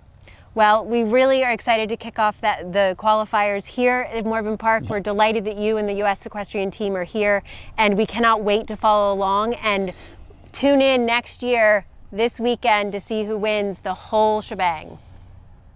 Hi, I'm Sarah Kozemplick, and I'm delighted to be standing here with the winner of in the lead of the 4-star long, Julie Wofford, who had a cracking round today on the cross for the country on Derek DeGrazio's imposing and beautiful cross-country course. Julie, tell us a little bit about what it was like to be out there today. Oh man, it went by so fast, honestly, but it was fantastic. My horse, we just kind of went out of the start box and got a nice little pace going, and my whole plan was just to have a nice, confident building round. My last 2 events, the very first beginning part of the courses has been a little bit sketchy and rough, and so I was like, all right, let's just go slow, let's just take it easy. And then once I started him like listening to my leg and listening to my, responding to my aids, I was like, all right, let's go on a little bit more, and he just said okay. And I can't tell you how, that was the ride of my life. I've never felt him so honest. And what a place to have the ride of your life, I mean. It was picture perfect. I absolutely love him. And I've never made time ever. At any prelim, national level, never. Wow, and I tell you, that's a huge tip, because I don't know if you're aware of this, but hardly any horses make time. Yeah, I did not know that. Yes, you're one of the very, very few. So, we had 4 horses that actually made the time today. I think it's the most that we've ever had make the time in one day. But smooth is fast, and you were smooth from start to finish, and it was really a joy to watch. Thank you. So what was your favorite bit on the course? Honestly, it was definitely the drop down, because my horse is victorious for supermaning off of banks. Right. And so coming up to that, I didn't know what he was going to do. I was like, please just lightly drop down. And I just kept my eyes on C, and I just put my leg on, didn't touch him, and said, let's go. And he just responded so well. It might be a good thing about having an Irish horse. You would have seen I know, right? But I thought you rode it perfectly. You sat very quiet, let him see it, and he jumped off of it really well. One of the best through there. Little do you know, 48 hours ago, I was literally at Jan Binney's house walking banks because he kept refusing them. So, I was literally having nightmares about it. Now it's just so funny because he just popped right off of it like no big deal, and I just love him for And that's one of those, iconic fences to jump. It's kind of like when you come through the head of the lake at Kentucky, you just feel like, wow, I just jumped that, jumped that leaf pit. So that's really cool. And also just coming up and your horse looked full of run, and the whole thing, it just looked so smooth. I would have said that, not that I didn't think you were going to be close to the time, but I wouldn't have known. And I love that, because to me, when people are just, efficient right from the beginning and it's smooth the whole way around, that, it's much faster than it looks. It was really stunning. And how does he feel this afternoon? He feels great. I was going out just for comms builder, and I was behind every minute until I hit 10 minutes. And all of a sudden I was like, wait a minute, I'm right on the mark. And it shocked me even. I was like, holy cow, I think I got this. And I pushed him on again, and he was game. He didn't feel tired at all. He still had more left in him. And he's a funny horse, because he's not if I go gallop in a field and he's not gonna throw, but he's gonna take off with you. Like, he's a kick ride, but he just has one forward pace, and his stamina is fantastic. He just can keep it, and so he shocks me because he's a big horse. He's 17-1 and just stocky. Wow. You wouldn't know that he had it in him. Well, how cool is that, and how exciting for the future. Yeah, and, thank you. We're just, it was an absolute pleasure to watch, and good luck tomorrow, and we're going to keep our fingers crossed. Thank you. I'm here with Donna Parker of DMP Equine Insurance, one of our wonderful sponsors here this weekend at Morven Park. Donna, thank you for being here. Oh, I'm so excited to be here, and what beautiful weather we have for this event. How did you get into the equine insurance business? I was my background is from veterinary medicine, and I had somebody ask me to work for them part-time, and I started, and that was 32 years ago, and I've blossomed into owning my own agency. So yeah, a lot of history and a lot of background in the equine insurance. That's incredible. So you don't cover just horses, but also farm, like tell us all the things that are possible to get coverage through you. So we also do farm packages. So we do the farm, we do auto, we do trainer liability, we do horse owner liability, and then all those four-legged creatures that you have. We can do all that too. So really, if you're in the horse world at all, we need to call you, because between all the vehicles, all the farms, everything we have going on, and of course our precious horses, you're a one-stop shop for that. Yes. And I understand, because I own horses and I have owned farms, I do understand the nuances of the equine business. So what are the most important things to get covered, and how does that all work? Well, I mean, you can cover everything that you want. I think there's a lot of things that you don't think about that you want covered. Your tractors, equipment, jumps, the dressage ring that you have, your tack, saddles, vehicles, the horses themselves. So it's a lot of different things that you just need somebody to kind of point out and say, hey, you might want to think about covering this or that. Well, everything we have is such an investment, so you're right. We really do need to make sure that we're covering it and are covered for when inevitably, because things go wrong. Correct, and you don't want to be without it when you actually need it, and that's we're kind of finding with these hurricanes that have happened. A lot of people are without certain coverages, and now because there's a hurricane, they're realizing they wish they would have had additional coverage. So if I want to reach out and get in touch with you to have a conversation about my farm and my animals and everything we have going on, what's the best way to reach you? I do have a website. It's www.dmpequineinsurance.com. You can request a quote online. You can call 877-457-7734, or you can stop by and see me here. Well, we're so grateful that you're here at Morven Park. We cannot do it without sponsors like you. And again, we need you in our everyday lives in this. And we love that you have such an understanding of what farms go through and what all of our wonderful animals go through. And we're so lucky to have you on our side. So thank you for being here. Thank you so much. Stop by and see Donna and make sure you get all the coverage that you need.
I'm Sarah Kozenplik, and welcome to the final day of Morven Park International. We're about to start out our 4-star short competition over Chris Barnard's imposing track. Unfortunately, Chris himself wasn't able to be here today because of some of the weather delays going on in his hometown in Ocala, Florida. However, I spoke with him on the phone earlier and I had a bit of the inside scoop, so I'm going to walk you through this show jumping course here.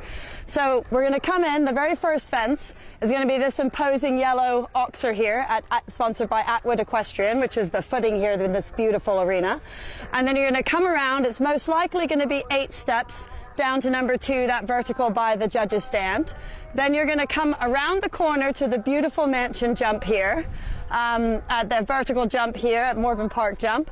And that's going to be a shaping 8 steps up to this one stride here. It's quite a big oxer in, and if you're not careful and come a little too on the inside, you might end up being not quite having you're getting there on 7.5 and then struggling to get to the back pole. But most of these riders will be really experienced and that won't happen.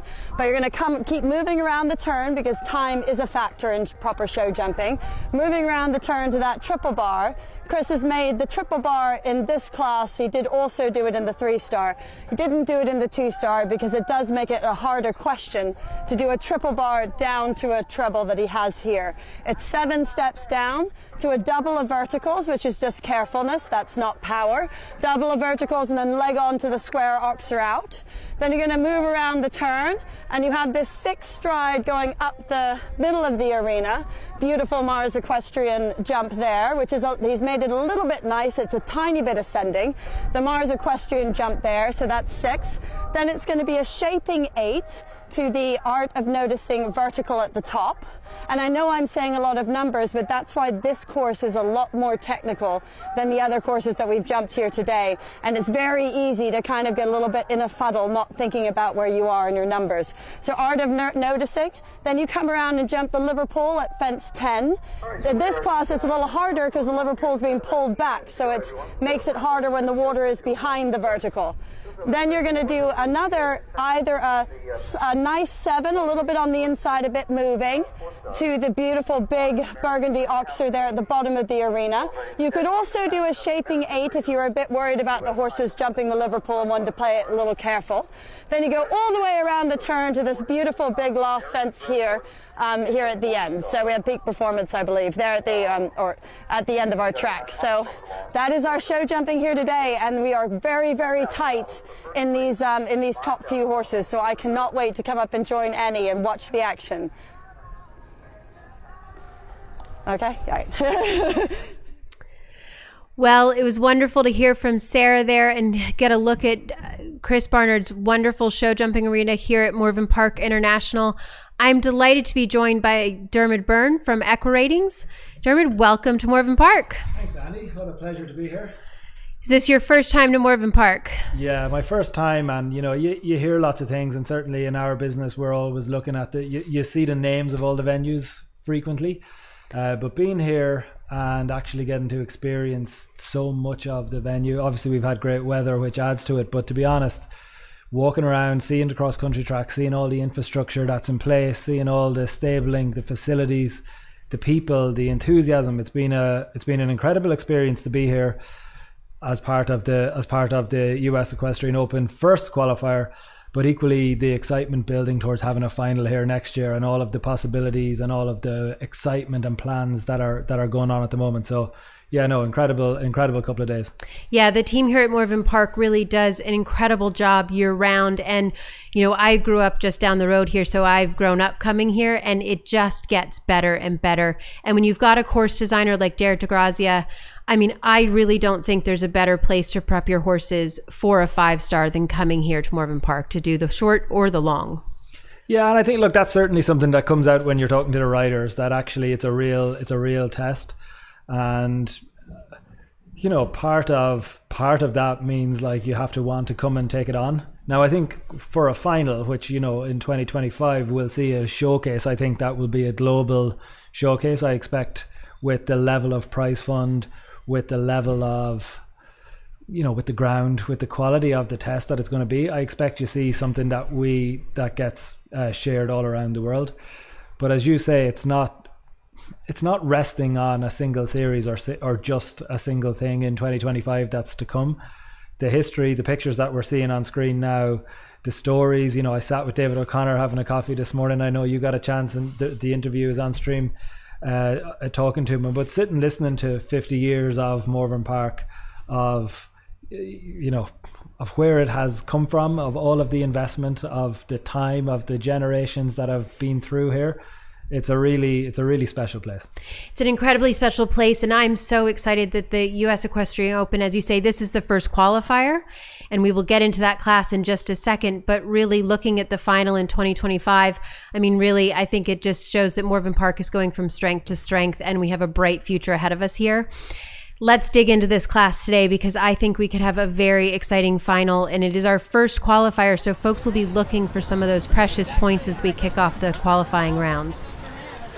I think the first thing, Annie, is what are we looking for, and how do we expect this to play out? So, we had some drama yesterday and again overnight. It's always a big moment when an overnight leader comes out. So Hannah Sue Holberg with Business Ben were coming in here as leader with a rail in hand, and then we got that unfortunate news overnight that we're not going to see them today, which puts Emma Klugman and RF Redfern into the leader spot. Now, they're a good jumper. I'm going to come to them in a moment, but there was big moments yesterday, and then that big moment overnight or into this morning when that news comes out that we don't have Hannah Sue. Generally, at 4-star short level, you're looking at about 40% would be a reasonable clear rate. At 5-star, you're probably closer to 20%. So about 1 in 5 jump clear at 5-star level. About 2 in 5 jump clear at 4-star short level. Now, what's interesting and what we need to keep in mind here, that is when we look at the averages, that's what you see. So it's about 40% when you look at 10 years. So 2014 was the first year we had that 4-star class at Morven. However, we talk a lot about this venue as being the cross-country test. And only once before, last year, was when we saw the show jumping running after the cross-country. Now, last year, only 2 combinations from 16 jumped clear. 13% clear rate. I think it's going to be a tough day of show jumping. We've got Mia coming into the ring now. Mia's likely to be a big player in the series, Annie, I would think. Speaking quickly on the top 2, I feel it's between those guys. Now, both of them are coming in with good 3-star form. Both of them would be first-time 4-star winners. That's a story to keep an eye on. But I think what we're really seeing today, and what we're going to see over the course of this series, today in particular, you're going to see some super 3-star horses graduating into 4-star. And while I hate, as Eckrading, saying who knows what happens, there is a little bit of who knows. Both are coming in with good 3-star form that they're trying to convert into 4-star clears. It'll be terribly exciting, as you say, to see if they can convert that 3-star form into the 4-star short form. And it would be incredibly excited for either one of them, because if we see a first-time 4-star winner, that's a great weekend. It's a great story, and again, if it's Emma, you get the story around Australian riders, all the depth of Australian history operating in the US. She'd only be the second rider after Rebecca Breitling to win a 4-star short here in the US as an Australian rider. So we have a story for Emily, who I think Emily Bashir. With Rio de Janeiro, they're coming off the back of a very successful season. A really interesting story, Annie. I know you guys will talk about it when we get to the commentary, but really interesting season for them. And I think it's between the top 2. Emma probably a little bit ahead in terms of predictive analysis at the moment. Well, we are in for an exciting final here. We see Mia Farley and BGS Calculated Chaos, also known as Tamale, at home. Jumping around. She's had 1 rail so far. I know Mia thinks a lot of this mare and has brought her up from the 4-star level.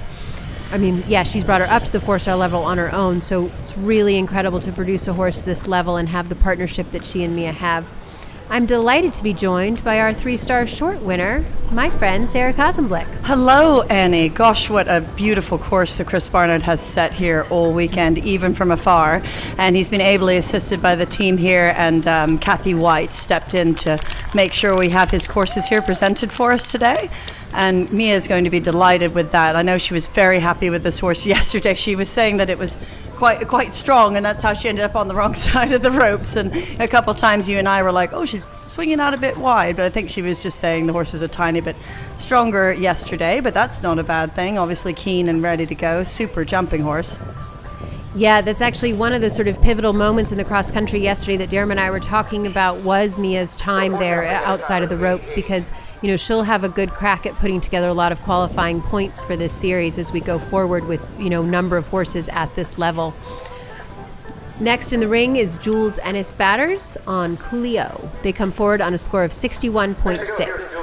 Well, it was fun to sit here and listen to that, those numbers and everything. I mean, I think it's really fun. The Echo Ratings has upped our game a lot with really having understanding and predictions of what we have going forward. And as we start in this country to do a little more betting on the side for all of those that come along with the riders and get a bit bored, you're about to have some more interesting things to do. No doubt. So take note, get your pencils out. Just see Jules taking a walk around the ring. She's saluted and we'll get underway here. So, you know, I know we mentioned it earlier, but in FEI competition you must salute. It's a really horrible way to be eliminated, but it's the same as in dressage. You know, upper level riders are going to go around and use as much of the time as they can to tour the course a little bit, and it's 45 seconds to after they blow the whistle until you have to go through the start flags, and that's quite a long time. So that Atwood jump is very imposing, and it's right by the hill where there's quite a lot of spectators and the VIP tent and the trade fair. So if you're here watching, go up there and check out our vendors. There's some pretty cool ones up there, but there's a lot to look at. But these horses would be a lot more experienced, obviously, Annie, than the horses that we've had come in the ring earlier today, especially the young horse divisions. She rode that very, very well. This horse is a super jumping horse. That 8 does take a little bit of shaping and patience so that you can close your leg to that big square oxer. The triple bar does tend to make you land a little steep, and see how she balances there to make that 7 work a bit better. There's a double of verticals you don't want to go flying into. So Mia picked up a bit of time in that last round as well. It'll be interesting to see if they adjust the time after a few horses go. Yeah, it will be interesting. I would say that Chris has factored that in a bit, but he's not here, so it is hard to judge that from Florida. But unfortunately, not able to get up here after the hurricane we had. But at the same time, sometimes in show jumping, in eventing, we do have a little bit too generous. You know, almost can go and have a coffee and come back and still make the time. So he would want the time to be a factor, but obviously, if you're going along at a normal show jumping pace, he wouldn't want to have loads of time. Very nice round. Let's see where she is on the clock. It was lovely. So our next in the ring will be Jenny Brannigan and Connery, and these two unfortunately picked up a pin yesterday, but I would say that this horse is a good show jumper, and Jenny we know is a good show jumper, so I think they have a chance to climb here depending on how the day goes. Jules Ennis Batters has picked up a 1.6 time. She will finish her weekend on a 63.2. Again, we'll wait to hear what's happening with the time. That might be adjusted. We'll just see. So, you know, as you mentioned, Jenny is a very, very good show jumper and well accustomed to riding here under pressure. I spoke to her yesterday, and she did, and I remember watching it thinking, gosh, she's balancing nicely for that. It was the rail before the drop down to the corner, and she just said, oh, you know, it was a bit unfortunate. Like, he actually did jump it well, but she also said that she's had a lot of times where she's been very thankful. So we're having a pin here and there, you know, it's okay. It's just a bit of the sport nowadays, but she's absolutely delighted with this horse, as she should be, and he looks like he's come out super today. A bit of a rub there. That was a very good ride. She almost did it a little too well and was a little gappier, I think, than she would have wanted to be to that oxer end. But that, like I said, that 8 is a bit shaping a bit quiet. Then you want to gallop down to the base of this and then just be a little quiet. You see her balancing. Very nice. Yeah. And Chris had also mentioned to me that he was, this is a new thing he's been doing. This, like doing the treble, vertical, one stride with a big oxer on the way out. And so far it's riding well. Hopefully you're not too disappointed in that, Chris. Beautiful. So as I mentioned on the course preview, rather in the earlier classes, this water tray was not flush with the front pole of that vertical. These horses are way more experienced, and so Chris has the water tray pulled back a bit, which it just stops having that little bit of a ground line feel. Very nice, Jenny. A ground line feel to that, and just helps the horses. It's just more likely to touch that. But so far, so good. That was a lovely round from Jenny. We'll wait for her time. Very good. She's she's a class rider.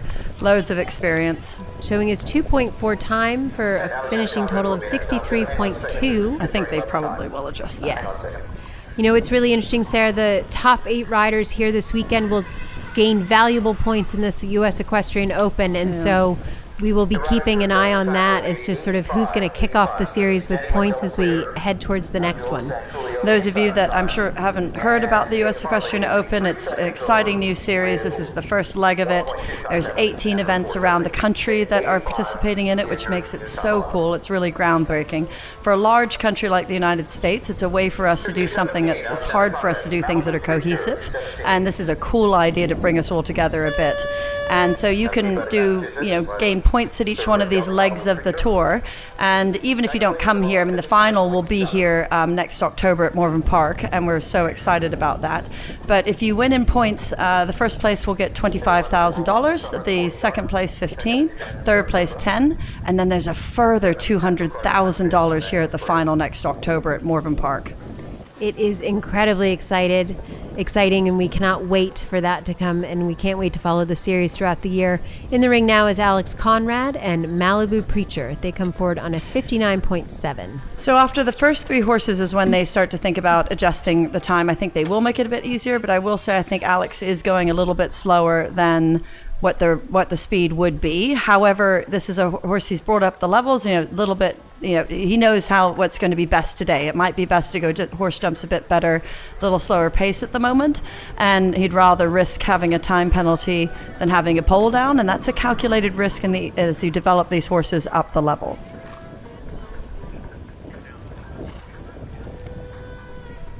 Nice. I was really impressed with this horse yesterday. I thought it jumped beautifully around this track. I thought Alex rode great, and he must have been really delighted. Yeah, especially around a challenging track like one of Derek's courses here at Morven Park. Yeah, I thought he was a little bit left to right there being picky, but again, I ride really well up here. Just a little bit, and unfortunately with that water tray pulled behind there, just touched it and made Chris a little happier. So, that's what he was trying to do to us. I'm just joking. For everyone that thinks that I'm just joking, but it's all part of the game. You're trying to test everyone at each level, and you don't want to make it too easy. We want each phase to have an impact on the final result. But Alex has got to be delighted with his weekend. Yes, there's no doubt, and we have actually adjusted the time. So Jenny Brannigan will not have any time faults added to her final score of 60.8. Jules Ennis Batters has 1.6 time for 63.2. Mia Farley and BGS Calculated Chaos will have 1.2 time penalties for 76.2. Next in the ring, we have Braden Speck and BSF Liam. And I have really enjoyed watching this pair over the weekend. I just think this is a really exciting young horse, and Braden has done a lovely job with him. Well, he obviously trusts him a ton. I love that it's a Connemara cross. Yes. And as I said to you yesterday, I haven't met a Connemara that was a bad jumper. It was very clever yesterday. Just jinked it with the first one, but it was very, very clever yesterday, and I think Braden's done a good job. And I think this horse is keen and happy and loves his job and can fit in that pony step when it needs to, and it just does all the hallmarks of a lovely up-and-coming event horse. And Braden's one of our young riders here this weekend in our under 25 class that Piedmont Equine is sponsoring for prize money for the best finishers in under 25. Well, huge thank you to Piedmont Equine for doing that. I'm a big believer in having under 25 classes, and we are so grateful to Piedmont Equine that have supported Morven Park for years and years and years. And so, like you, I'm sure have been mentioning, Annie, we need to support the the businesses that support us, and they are fantastic vets. So I've used them many, many times. So I'm very thankful to have them in Marshall, Virginia. This horse may just be feeling the effects of yesterday a little bit. He looks like maybe he's just a tick tired. Yeah, absolutely. But you got to remember, it is like you said, Annie. It's a younger horse. This is a younger rider. I think sometimes, again, I'm being picky here, but sometimes Braden's coming a bit early in the air. And again, we had mentioned this with the other classes with the younger horses, and there's not a lot of times that you end up show jumping on the final day. Now, Braden did go to Millbrook, which we do jump on the final day up there, but he came back, like for the example, what Chris was trying to get people to do. Braden actually did kind of do there at the Art of Noticing. He just came back a little early in the air, and that made the horse cramp a tiny bit behind and hit it behind. But this is all learning, right? I mean, it's a younger horse. This guy's a younger guy, and he's going to learn a lot from this weekend. The horse will, and he will. And I think it's a really good jumping horse. I think it's a cool horse for the future, and well done to him. Yeah, they've had a great weekend, and we can't wait to see them back here at Morven Park next year. Next in the ring is Lisa Berry and Rosie's Avendatora, if I've said that correctly. We saw Lisa earlier, and she was so pleased with this horse yesterday. As she should be. And she should be pleased with herself. Lisa rode really, really well. I thought she had a beautiful round across the country.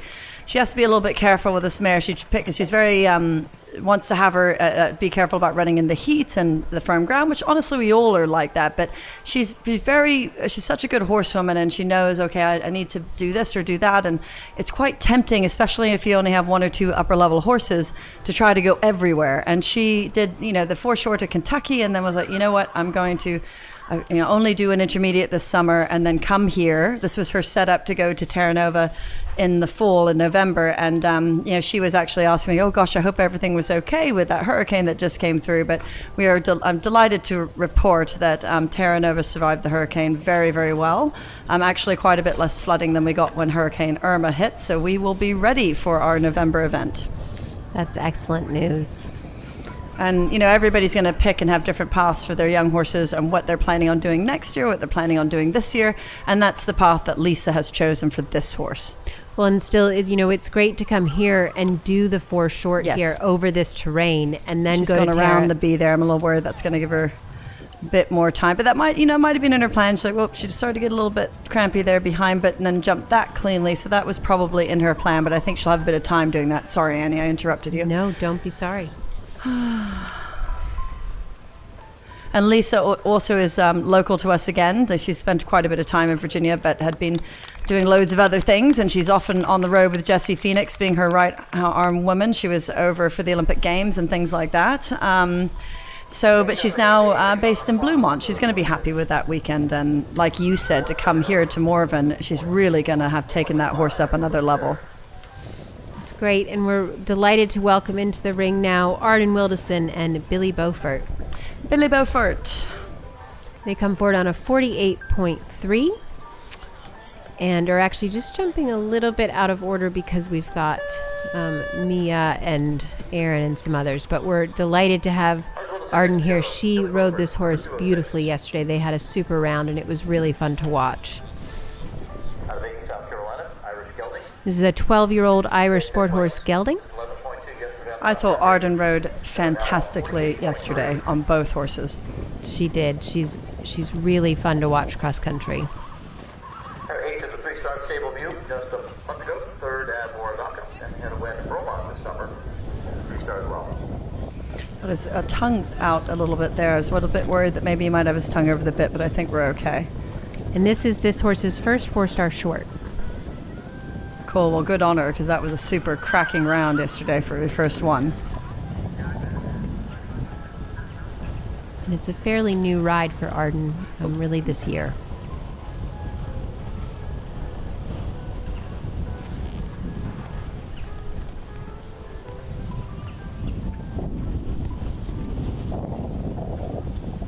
Good girl. This horse has a massive step, Annie. Yes. Like, massive. I mean, Arden's doing a very good job with her upper body and landing and balancing there, because she is getting down these lines like she's walking.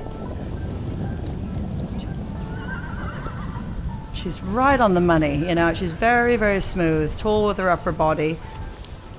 She's not changing. It's a little bit like what we were talking about with Tim Burke earlier, just staying on the one smooth rhythm the whole way, giving the horse every opportunity to jump. And she planned on doing the 8 there. And I think, she does know the horses well and all that. So she was planning on coming and really squaring up to that Liverpool and not taking it for granted. Nice ride. Wow. Good That girl. was a lovely Good girl. round to watch. With what an exciting new horse for Arden.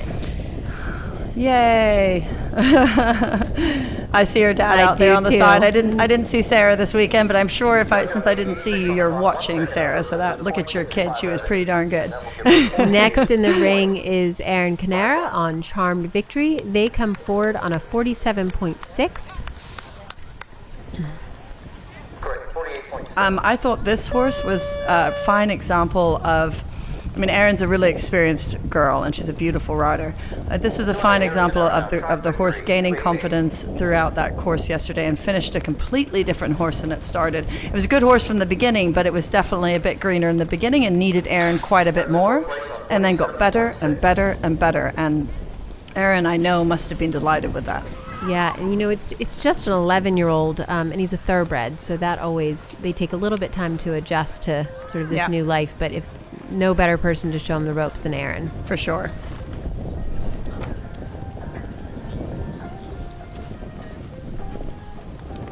That was beautifully ridden, and she almost tipped the first one, but she didn't.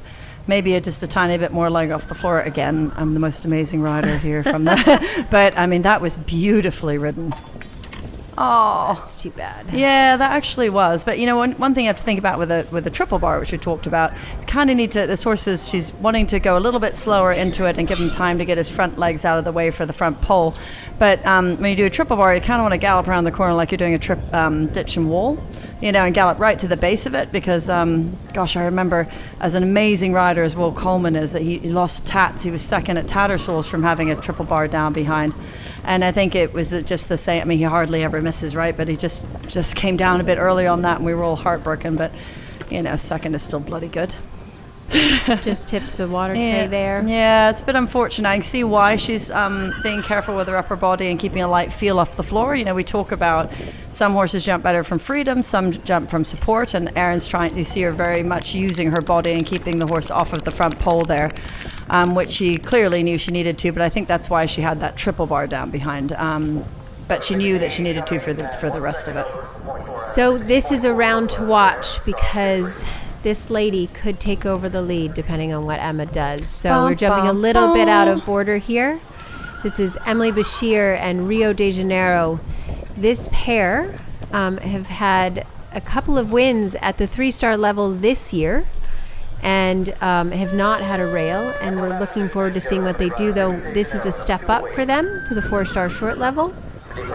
But Emily has a lot of experience, but she's never had a win at the 4-star short level. Oh, wow, really? That sounds crazy to me, because she's been such a successful lady for such a long time.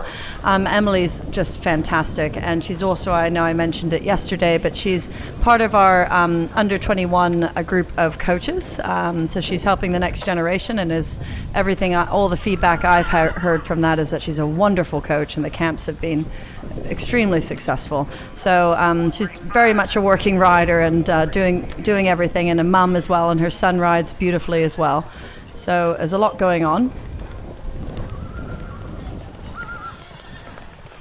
And this horse is interesting. He's a 15-year-old and really just stepping up to the level. And, again, Emily's had a good success with him at the 3-star level and stepping up now.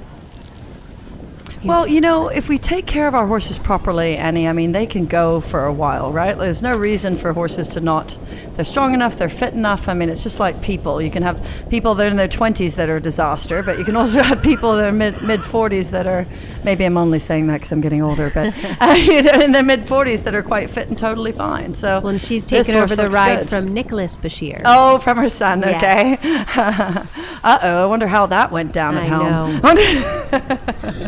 Cutthroat mum. I think my mom would take a ride from me. Oh yeah, too, totally so. she would. Yep. Over your bleeding corpse. Yep. That's all right. She is going to. Where would we be without our strong women in this sport? Exactly. So here, Emily Bashir is putting some pressure on Emma. There we go. Well done. Congratulations. So that we'll check on time. that was a lovely round, and might have been a smidgen slow, but again, I could be picky on that. I thought it was a beautiful round. She did do 7 in one of the lines, though, so she was being very neat. So we shall see. So I think that we are jumping out of order here, so I think we will know our winner here in a moment, because we now have Emma Klugman and RF Red Fern into the ring to jump for the win. So Emily was a double clear, so she will stay on her score of 46.8. Congratulations, Emily. And she has put the pressure on Emma, because Emma comes in on a 42.9. Wow, that's so fun. I love it when it comes down to the final day. You know, every phase should have an influence. That's what eventing is all about.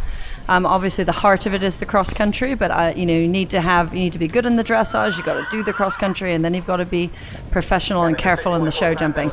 Now, Emma has done a lot of show jumping, and she's a beautiful show jumping rider. She spent a lot of time working with Marilyn Little, and so she has spent quite a bit of time in the jumping ring, and she actually rode for a very long time with Packy McGowan, who we desperately miss.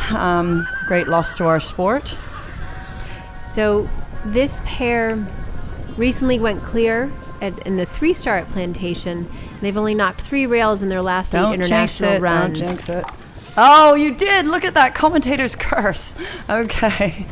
Oh, shoot. This horse is jumping great. I have to say, I thought Emma's ride yesterday was pure class, and she really knows this horse inside out, because it's so careful, and you really, I think the mare appreciates being dared a little bit, and Emma knows that, and that's why I think she was so quick, because she just cruised around, set up, and then dared her at things, and she was very tall and smooth where she needed to be. She gave a bit more time at the water, but honestly, the coffin and those hedges, she was like, nope, get on down there. It was a joy to watch. It was, yeah.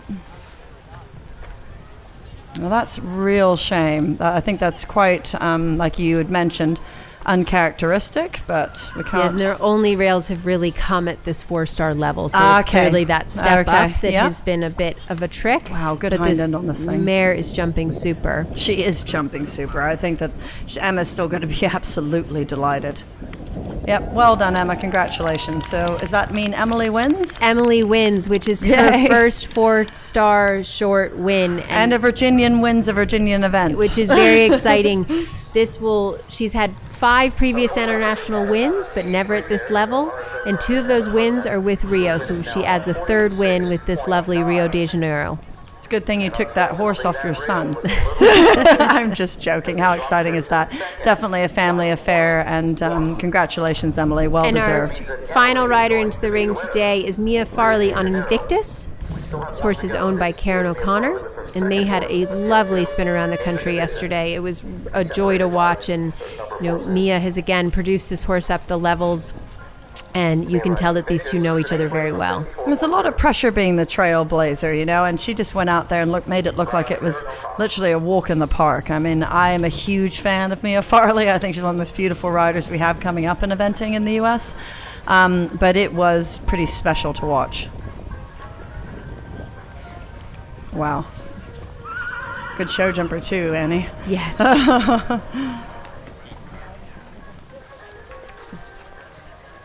I see David watching on the back. Sure, there. Karen's on the phone or listening to us. Hi, Karen. It's going well so far.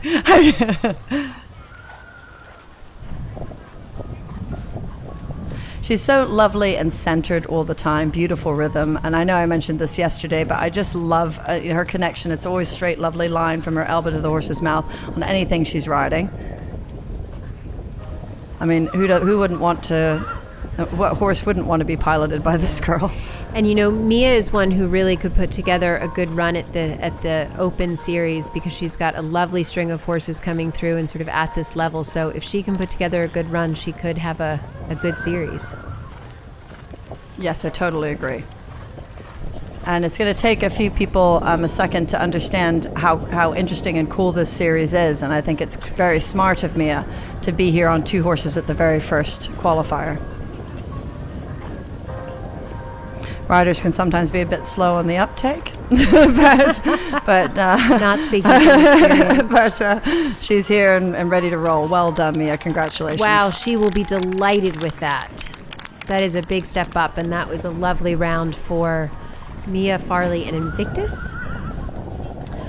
Well, that wraps up the 4-star short here at Morven Park International, and that was a very exciting class, and what a way to start off the U.S. Open concept. And we're excited to be back here next year for the final. Top 3 at the end of the day: Emily Bashir in Rio de Janeiro on a 46.8. Emma Klugman, RF Redfern on a 46.9. Wow. Arden Wildison. Didn't we say at the beginning of the weekend that 0.4 would be a really big deal? And look at that, 0.1. Arden Wildison and Billy Beaufort in their first 4-star together, a 48.7 for third place. Mia Farley Invictus jumped up to 4th place with that clear round, just a bit of time on a 55.2. Lisa Berry in 5th place. Jenny Brannigan had a big jump up the board today as well to finish in 6th place. Jules Ennis Batters and Coolio in 7th. Erin Canera Charmed Victory in 8th. Alex Conrad and Malibu Preacher in 9th. And rounding out Mia Farley, Braden Speck and BSF Liam. Mia Farley Uncalculated Chaos in 11th. So the people who were here in the top 8 will all pick up series points, and we can't wait to follow them throughout the rest of the series. We will be back in about 10 minutes for the 4-star long, and that will be the conclusion of our wonderful weekend here at Morven Park. We will see you back here shortly for the 4-star long. U.S. Equestrian. Thousands of equestrians have united To watch, to learn, To experience, to compete. In the pursuit of fairness, safety, welfare, and joy.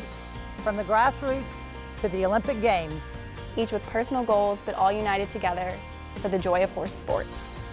Ride united. Ride with US Equestrian.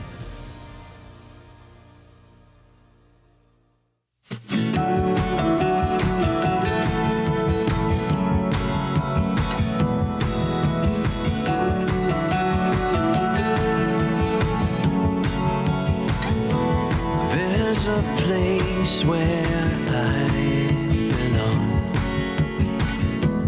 Rolling hills, Virginia sun. And when I'm in the vines, my restless heart runs. 'Cause there's a place where I belong. I'm coming home, where the faces and the names are real. Everywhere you go.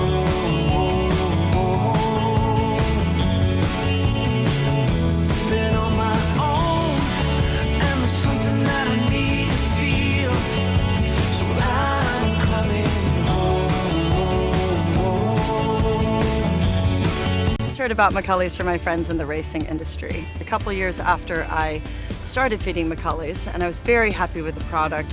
My best horse had to go in and have colic surgery. And after the surgery, he wouldn't eat anything at the hospital. And then I brought McCulley's for him to eat, which is what all of my horses eat. And he went straight forward. That horse has recovered from the surgeries back to the highest level of my sport, and he is back 100%.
Thank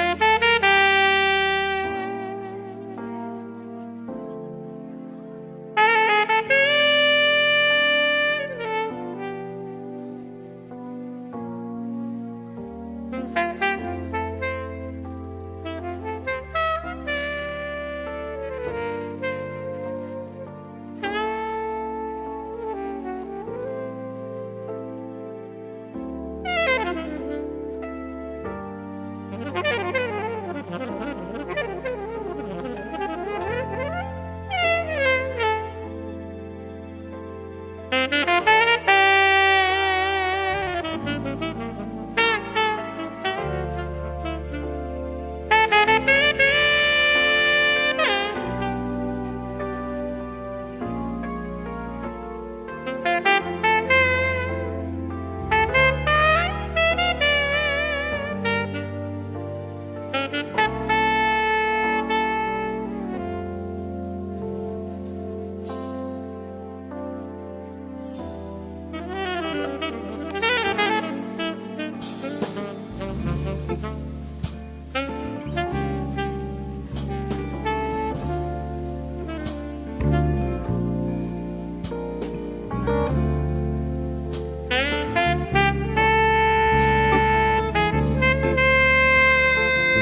Welcome back to the Morven Park International. We are about to get underway with the final division of the weekend, the 4-star long, the premier class here at Morven Park. The moment we've all been waiting for, and we have Woods Fulton to lead us off. I thought that I was speaking to her earlier and yesterday as well, and she's absolutely delighted with this horse, as she should be. This horse was fantastic yesterday.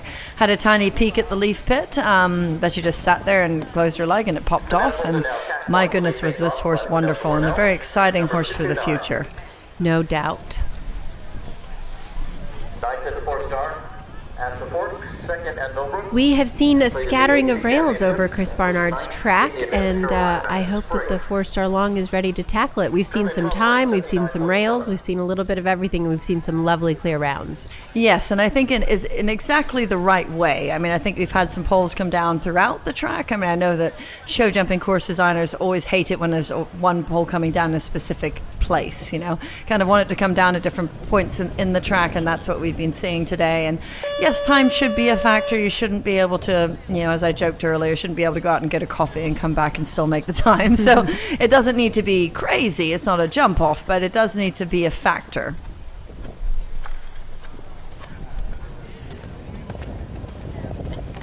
It's quite a big oxer there at the first jump, and you saw that horse just come down a bit early behind on the back pole with its front legs, but that's okay. You got to get a bit lucky here sometimes, and she's jumped the vertical very well. And you see, for those of you that don't know what that white strip on the nose is, that's a flare strip. So It's to help the horses to open up the airway passages and help the horses breathe. If you've ever had a husband or a boyfriend that snores a lot and they have a flare and they have one of these on when you put one of these on and they hopefully will be a bit better. But the same thing works for the horses. Girls don't snore any, as you know. Never. Never. Wow, ever. is this horse jumping? He is. Wow, she's good. That was beautiful. And these riders have had a tiny bit of advantage because they got to watch the 4-star short track just before this. It's the same track. A lot more related numbers in this 4-star track than there were in the 3-star and 2-star, but that's on purpose. These riders should be more technical for them. And this water tray, as we've said, has been pulled back slightly from the vertical, which it was not in the 3-star and 2-star. Does make it a bit more challenging to keep off the front pole, and she's a bit lucky there on that front pole, but we're still good. Wow, good job, Woods. This has been a beautiful round. That was a delightful Beautiful. round. She will be ecstatic with this lovely Yes, she 9-year-old will. Cash Point. They have had a great weekend. And as we keep saying all weekend, you will learn a lot about your horse after having been at a place like Morven Park. Well, yes, because you have world top class dressage judging on the first day. Then you get to jump Derek DeGrazio track over some of the best terrain in the world, and then you come into this stunning arena with all the atmosphere. We're looking at it from the VIP side, but the riders in the ring have that berm and the trade fair and the VIP tent, and it's absolutely stunning and a lot of atmosphere. And then Chris's beautifully built track. Next into the ring is Brooke Burchianti on Cooley Space Gray. You guys are in for a treat. This horse is an 11-year-old KPWN gelding. I love this thing. Me So she's got to go a bit with this one, or else she'll be up in the air for an hour, but it's a seriously good jumping horse. Yeah, there she goes. Well done. I know I talk about it a lot, but I watched this thing the first time in Kentucky in the 4 short, and see how he studies the jump, Annie. Like, you've got to go, you've got to really dare him a bit. You come around the corner. With careful horses, you can't just fly. You got to move and then connect a little bit. But he jumps better out of pace. You see that there. She needs to keep coming down here. Actually, girl, well done. He studies the pole very well, but sometimes she can get a bit hung up in the air and come down on the back pole. But she had one of the most beautiful rounds at the American Eventing Championships of the entire division, and she looked like she rode it like a jump off, and it was exactly what you needed to do for this horse. You see him looking at things from a mile out. I love that feeling personally. I was going to say, I think it's hard to beat that careful feeling. It is, but you have to be brave enough to ride on into it, Otherwise, like I said, you can be up there for an hour and have a time fault, or you don't get to the back pole when the jumps get bigger. And those are the horses that really want your support, and she's doing a lovely job, and she clearly knows this horse inside and out. Look at that. Wow, that was lovely. It's fun walking into the arena on a horse like that when you know him so well. It's a good show jumper. Look how happy she is. This is what it's all about, the partnership between the horse and rider. And to come out after jumping around a 10-minute 30, 10-minute 25-minute course yesterday, to jump that well on a Sunday is pretty impressive.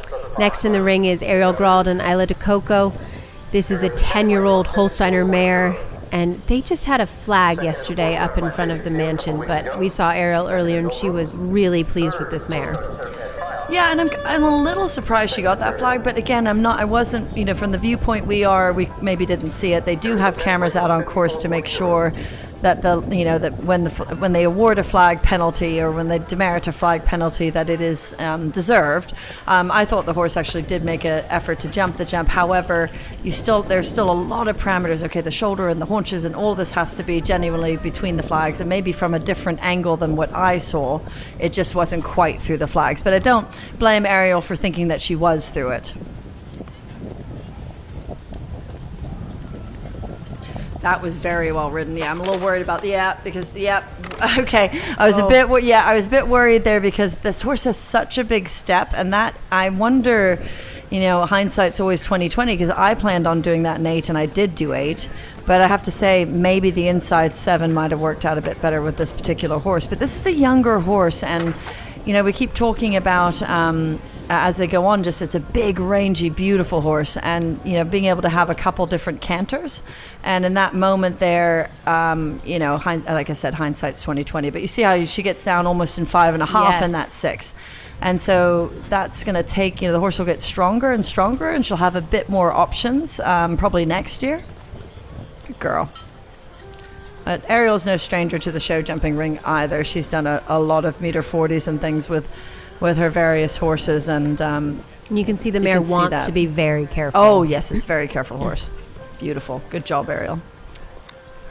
And it was quite clever to have to nip in a 2 there and keep that vertical on the B element at 4B up.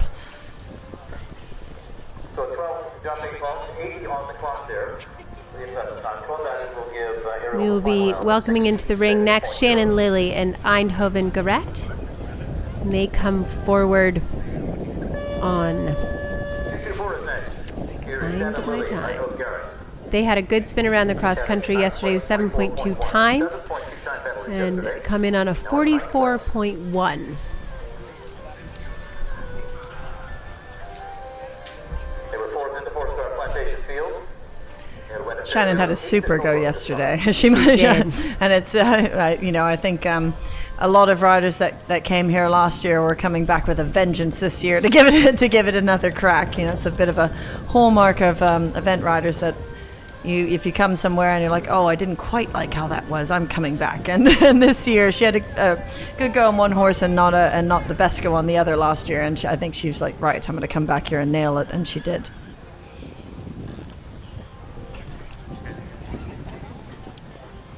So she came in, okay, and that's interesting. Did you see how that she was quite inside and still did 8 there? And again, it's knowing your horse. This horse has a much different step than Ariel's horse, and that to me was quite interesting and very smart on Shannon's part. And that really is the thing, is knowing your horse and knowing how, as you walk your course, you walk it for your horse, and knowing if you have to take that inside line. And also maybe how you jump, you jump the fence before, you might not have gotten to it quite the way you were hoping. So you can make your life a little bit easier. When you're at home practicing, you need to not do that. You need to make yourself make the adjustment. Jump things straight, shape your turns. If you meant to do 6, you need to do 6. But when you're in the competition arena, you can go, I'll go just a little here. Make my life just a little easier. But you don't do that when you're practicing. Beautiful, Shannon. Well done. She'll be pleased with that.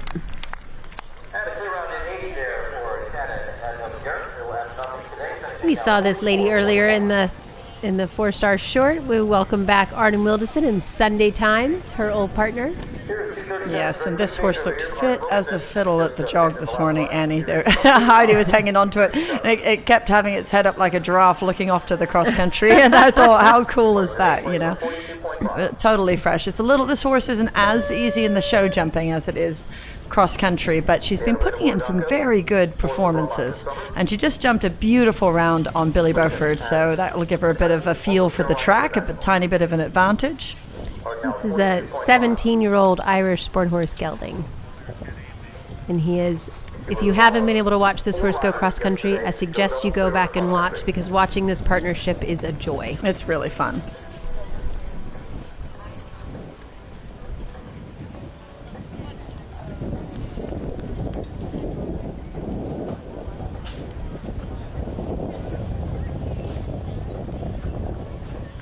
I loved the ride to that vertical. She really saw that from a while away and softened into it beautifully.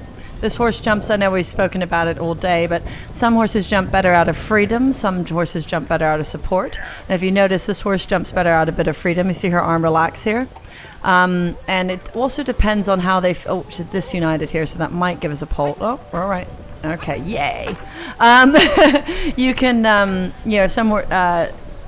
you have to know your horse also, because on the final day they might jump a bit differently than when they are doing show jumping before cross country. This horse is incredibly fit, so I wouldn't imagine it's much different. But you see there, when she was rebalancing, she still let go right before takeoff, and that's what this horse jumps better out of. You see that, and that's something to learn. Sometimes you keep a light feel and tall upper body, sometimes a little bit of freedom. And that's trust. Yeah. Well, definitely trust, but also just how the horse jumps better. Yes. I mean, that was beautiful, Arden. Yes, there we go. Wow. There we go. Well done. This girl is on fire. That was a lovely round. Yep. For her old partner Sunday time. And she's delighted with that, as she should be. Very good weekend for Arden. I'm going to wait on the time, but I think Arden has just finished on her dressage score, and she has. So she started the weekend on a 42.5, and she finishes after a tough day yesterday and a tough show jumping track on the 42.5. I think everyone wants to FOD. That's really cool. And here's my friend. Well, not that I'm not friends with all this lot, but here's Miss Hannah Holberg. Mrs. Hannah Holberg. Sorry, Matt. On Carsonstown.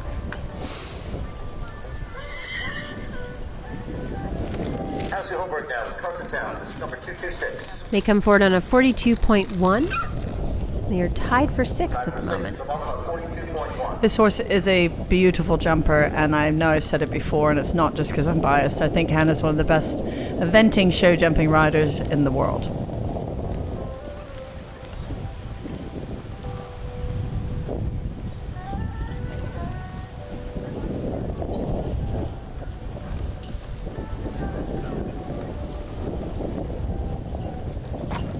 Oh, damn it. That was too bad. I love watching this horse, and Hannah thinks the world of it, as she should. It is a seriously good jumping horse, and Annie has a massive step on it, like just massive, walks down the lines. Hannah has such excellent upper body control. Look at that through there. Fabulous. Wow. Fabulous. That's a real shame there. That's the same pole that Emma had down, which is a bit of a surprise for her too, I think. Lovely. So she made that 6 just look like she's in the equitation ring, and this horse has as big of a step, honestly, as Ariel's horse, but just a bit old, a bit further along. Stunning. Not that Ariel's wasn't beautiful, because it certainly was. Lovely.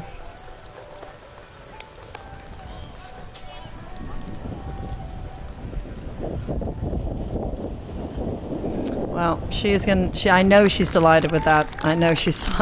That horse is so special. What a great partnership. Congratulations, Hannah, and congratulations, Krista. She had a lot of fun yesterday. Her wonderful owner, Krista Smith, a big supporter for a long time, and along with Mrs. Mars, who is here today. It was fun to see her up there. Along with the other ragamuffins in the VIP. Next is Danny Sussman and Joss Bravio. They were tied with Hannah Sue coming in on a 42.1, so they have a chance to pip her. 232, Danny Sussman now. Joss Bravio. Tied for 6th on 42.1 after cross country. Just 6-time penalties yesterday. Joss Bravio and Danny Sussman.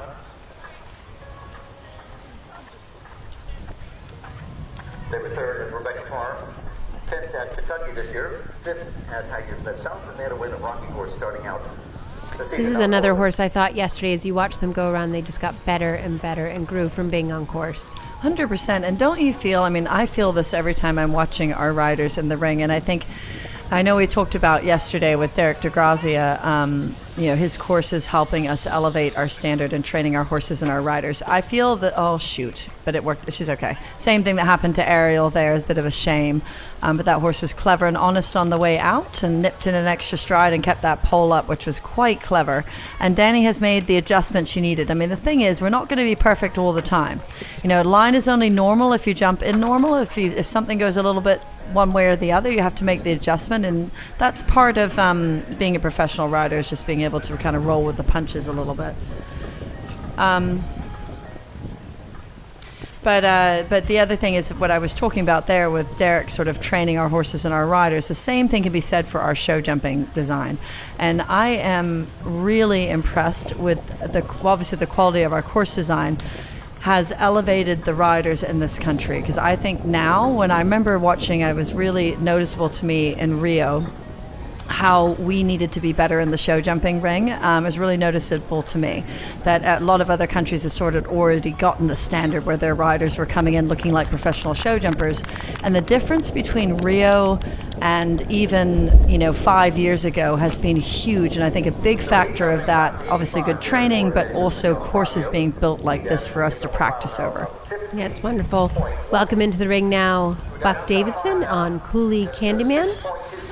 And it's great to see Buck back here at Morven Park. I think he's possibly ridden around here more than anyone else who's here this weekend. I think that's without a doubt. We showed some fun archival images earlier, and there was a photo of Bruce here a number of years ago, and then sort of a baby Buck riding around at Morven Park. Baby Buck. If you haven't had a chance to see it, we'll post it again, because we've also got Derek DeGrazia and B and Jimmy Wofford and a number of other folks, and Lynn Samansky and Allison Springer, and folks that are sort of here this weekend as well. So definitely go take a look, because you will see how much Morven Park has changed.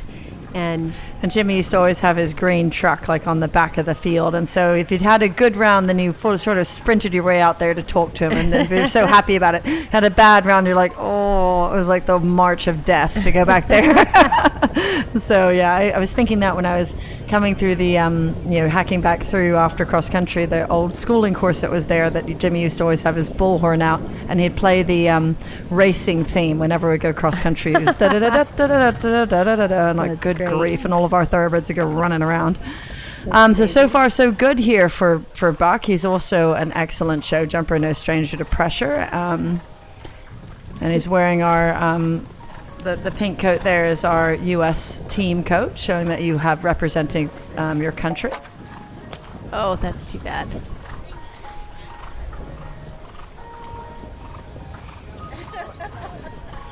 I know Buck was very happy with this horse yesterday. Yes. And he's got his girls here this weekend, and his mom I saw as well. It's a family affair. Yeah.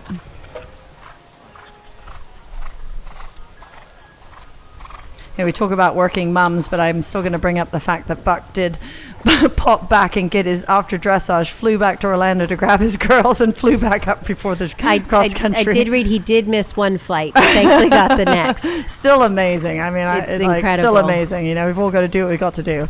Well done, Buck. So fun yesterday to see Buck with his girls and Monica with Gus and Allie. It's so great to see all of these kids running around, and these parents who are and Senan of Marley and Tim's. Yes. Next in the ring, we welcome Matt Brown and Alderwood. Wow, did Matt ride super yesterday? He did. Came home. He one of our double clears, and he comes forward on a 40.0. And look at how that impacted his placing. I mean, that's what we talk about here. Is good old-fashioned eventing here across country is certainly an influence. Matt is a good show jumper as well. He's made the move with his lovely wife Cecily from the West Coast. They're now in Pennsylvania. And as I mentioned yesterday, I truly admire them, as I know a lot of people do, for their horsemanship and kindness and their perspective on things. Whenever we have something going on in the horse world, he came inside there. That was interesting. See that? I wonder if he does 7 here. No, still doing the 8. Okay, that was interesting. But I think he thinks this horse he might jump a bit better out of a slightly slower pace, and so he wanted to make sure he didn't have a time fault. Unfortunately, had that pole down behind in the 4A. But anyway, they always have a great insight and commentary, and I appreciate that, because it's very easy to get caught up in your life and your job and busy and not wanting to really take on the tough things that come up in our sport. But they don't do that. They always weigh in, and I appreciate that. Beautiful. The rest of this has been very good. Yes.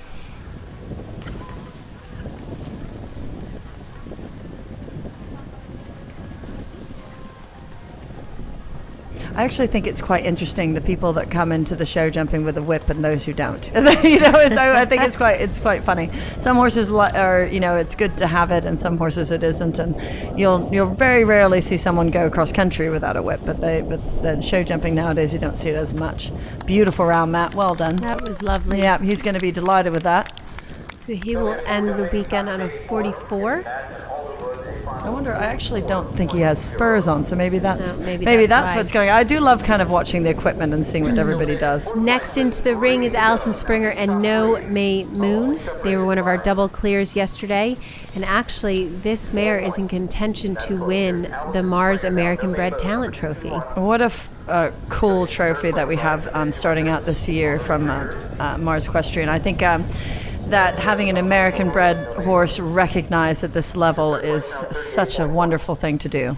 Yep, and the Mars American Bred Talent Trophy is awarded to the American-bred horse to place the highest in the 4-star level at the Morven Park International Horse Trials, and we are thankful to the Mars team for this incredible award. This horse is a very, very, very good show jumper. Don't want to jinx it, but a very good show jumper. She did have a couple poles down at the American Eventing Championship, but that was out of character for this horse. And one thing that must be mentioned is that was at night. And I think the lights did affect horses in different ways. We're not used to doing that much in eventing, and it's a good practice for us to do it, as you might go to a championship where we do have to jump under the lights. At a World Games or an Olympic game, well, probably more in Olympic Games, but it is good for us to practice that. But normally, when I watch this little mare, she jumps the moon. No May Moon. She's aptly named. Beautiful. And her partnership with Allison is really fun to watch. And she actually they just bought a farm just down the road from where I am. So Yes. she's going to be a They've moved neighbor. over the mountain. Yes, very close to Long Branch, and very close to Tim Burke and Marley Burke and Sharon and Henrik and me. And oh, wasn't she Allison- clever there? Allison actually has No May Moon's brother here this weekend, and I believe that they won the open preliminary. Yeah, I was a little worried there. She got a bit lucky at the one on the side, and just then swung out a bit wide on the right-hand side there, added maybe one too many, but again, I ride well from here. That's a bit unfortunate because I think that mare would have been fine. Good job, Allison. That was great. Congratulations. So they will end their weekend on a 42.1. Well, she's got to be thrilled. And here's Yes. another lady that's got to be thrilled right now. I did talk to her briefly before she was walking the show jumping. It's really been a lot bringing this beautiful horse up to this level, and it's all been well calculated, and she really dug in and got it done yesterday, Annie. I thought she did a super job. She did. So there is only one penalty point separating the top two. So if Lucienne jumps clear, she really puts the pressure on Julie and SSH Playboy. This is a good jumping horse. You know, I hate to jinx it, but this is a good jumping horse. Now in second place.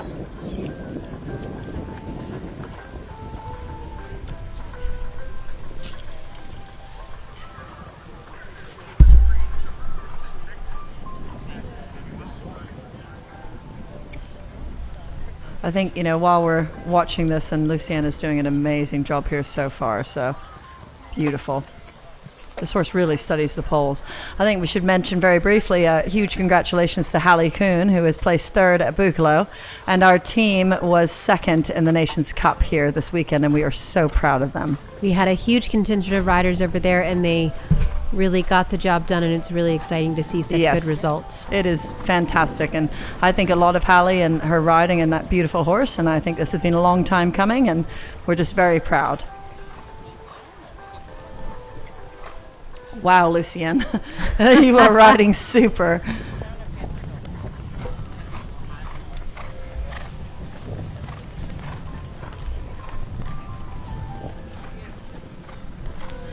Yeah, that's a bit, she took a little bit of a risk there, but she knows this horse. She went a tiny bit left to right there, but it worked out great. And she's moving on here. No, doesn't want a chance of time fault. She wants to put the pressure on. Oh, how about that? Wow. There you go. That was a fantastic result all weekend long. She led the dressage, had only a little bit of time yesterday on the cross country, and then a beautiful clear show jumping round. Congratulations, Lucienne. This pair is coming off a win at the 4-star short at Stableview just a few weeks ago. Now into the ring is our overnight leader, and this is Julie Wolfert and SSH Playboy. And she had, I think, the ride of her life yesterday. She said she'd never made the time Well, even that's in a what I national was class. going to say. Not even in a national class on this horse, and I think that really blew me away to make the time at Morven Park in the 4-star.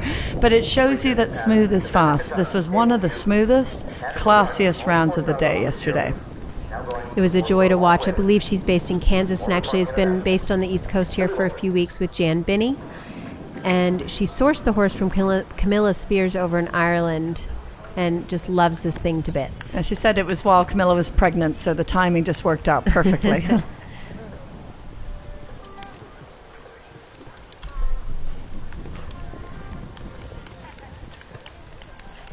Wow, this horse jumps super as well.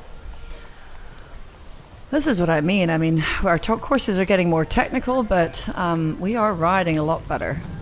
Ooh, little far off that. I jinxed her a bit. But she's balanced up and she realized she's a little wild. She's ready for the double of verticals there.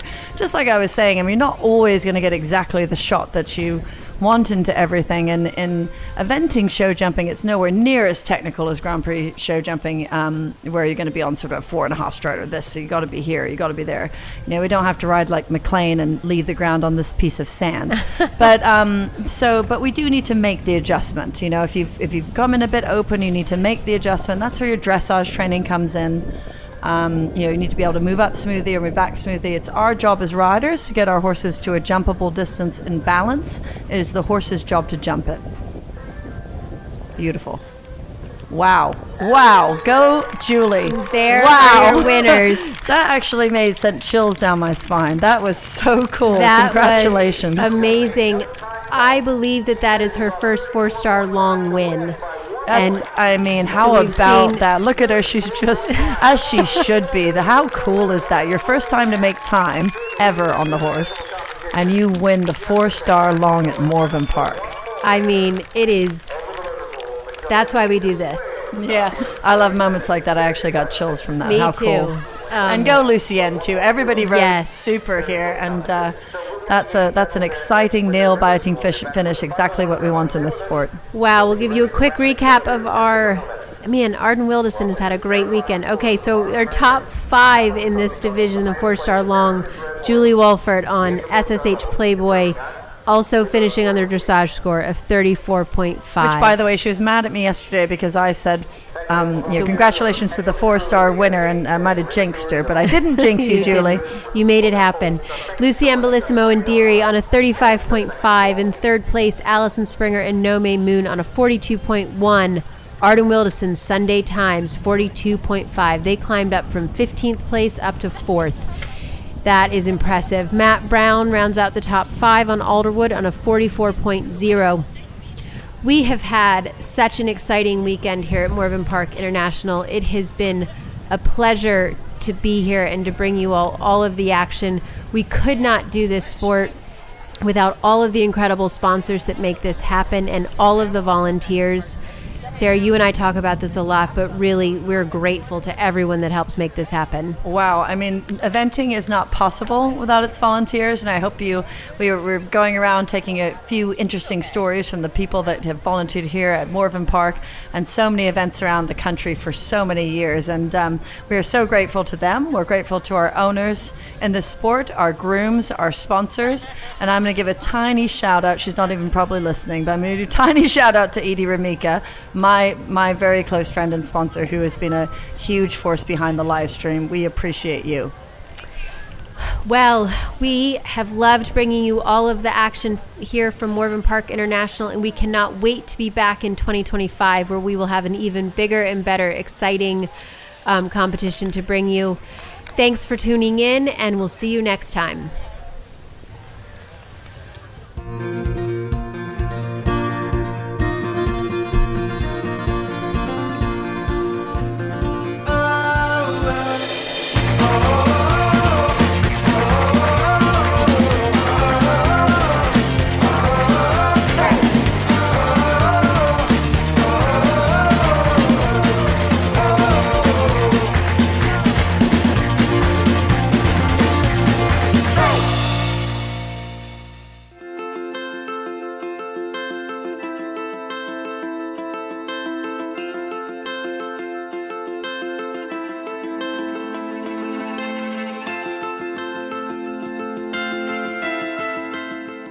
We are My Kid Brother. And we love Leesburg. I'm Gladys and I love Leesburg.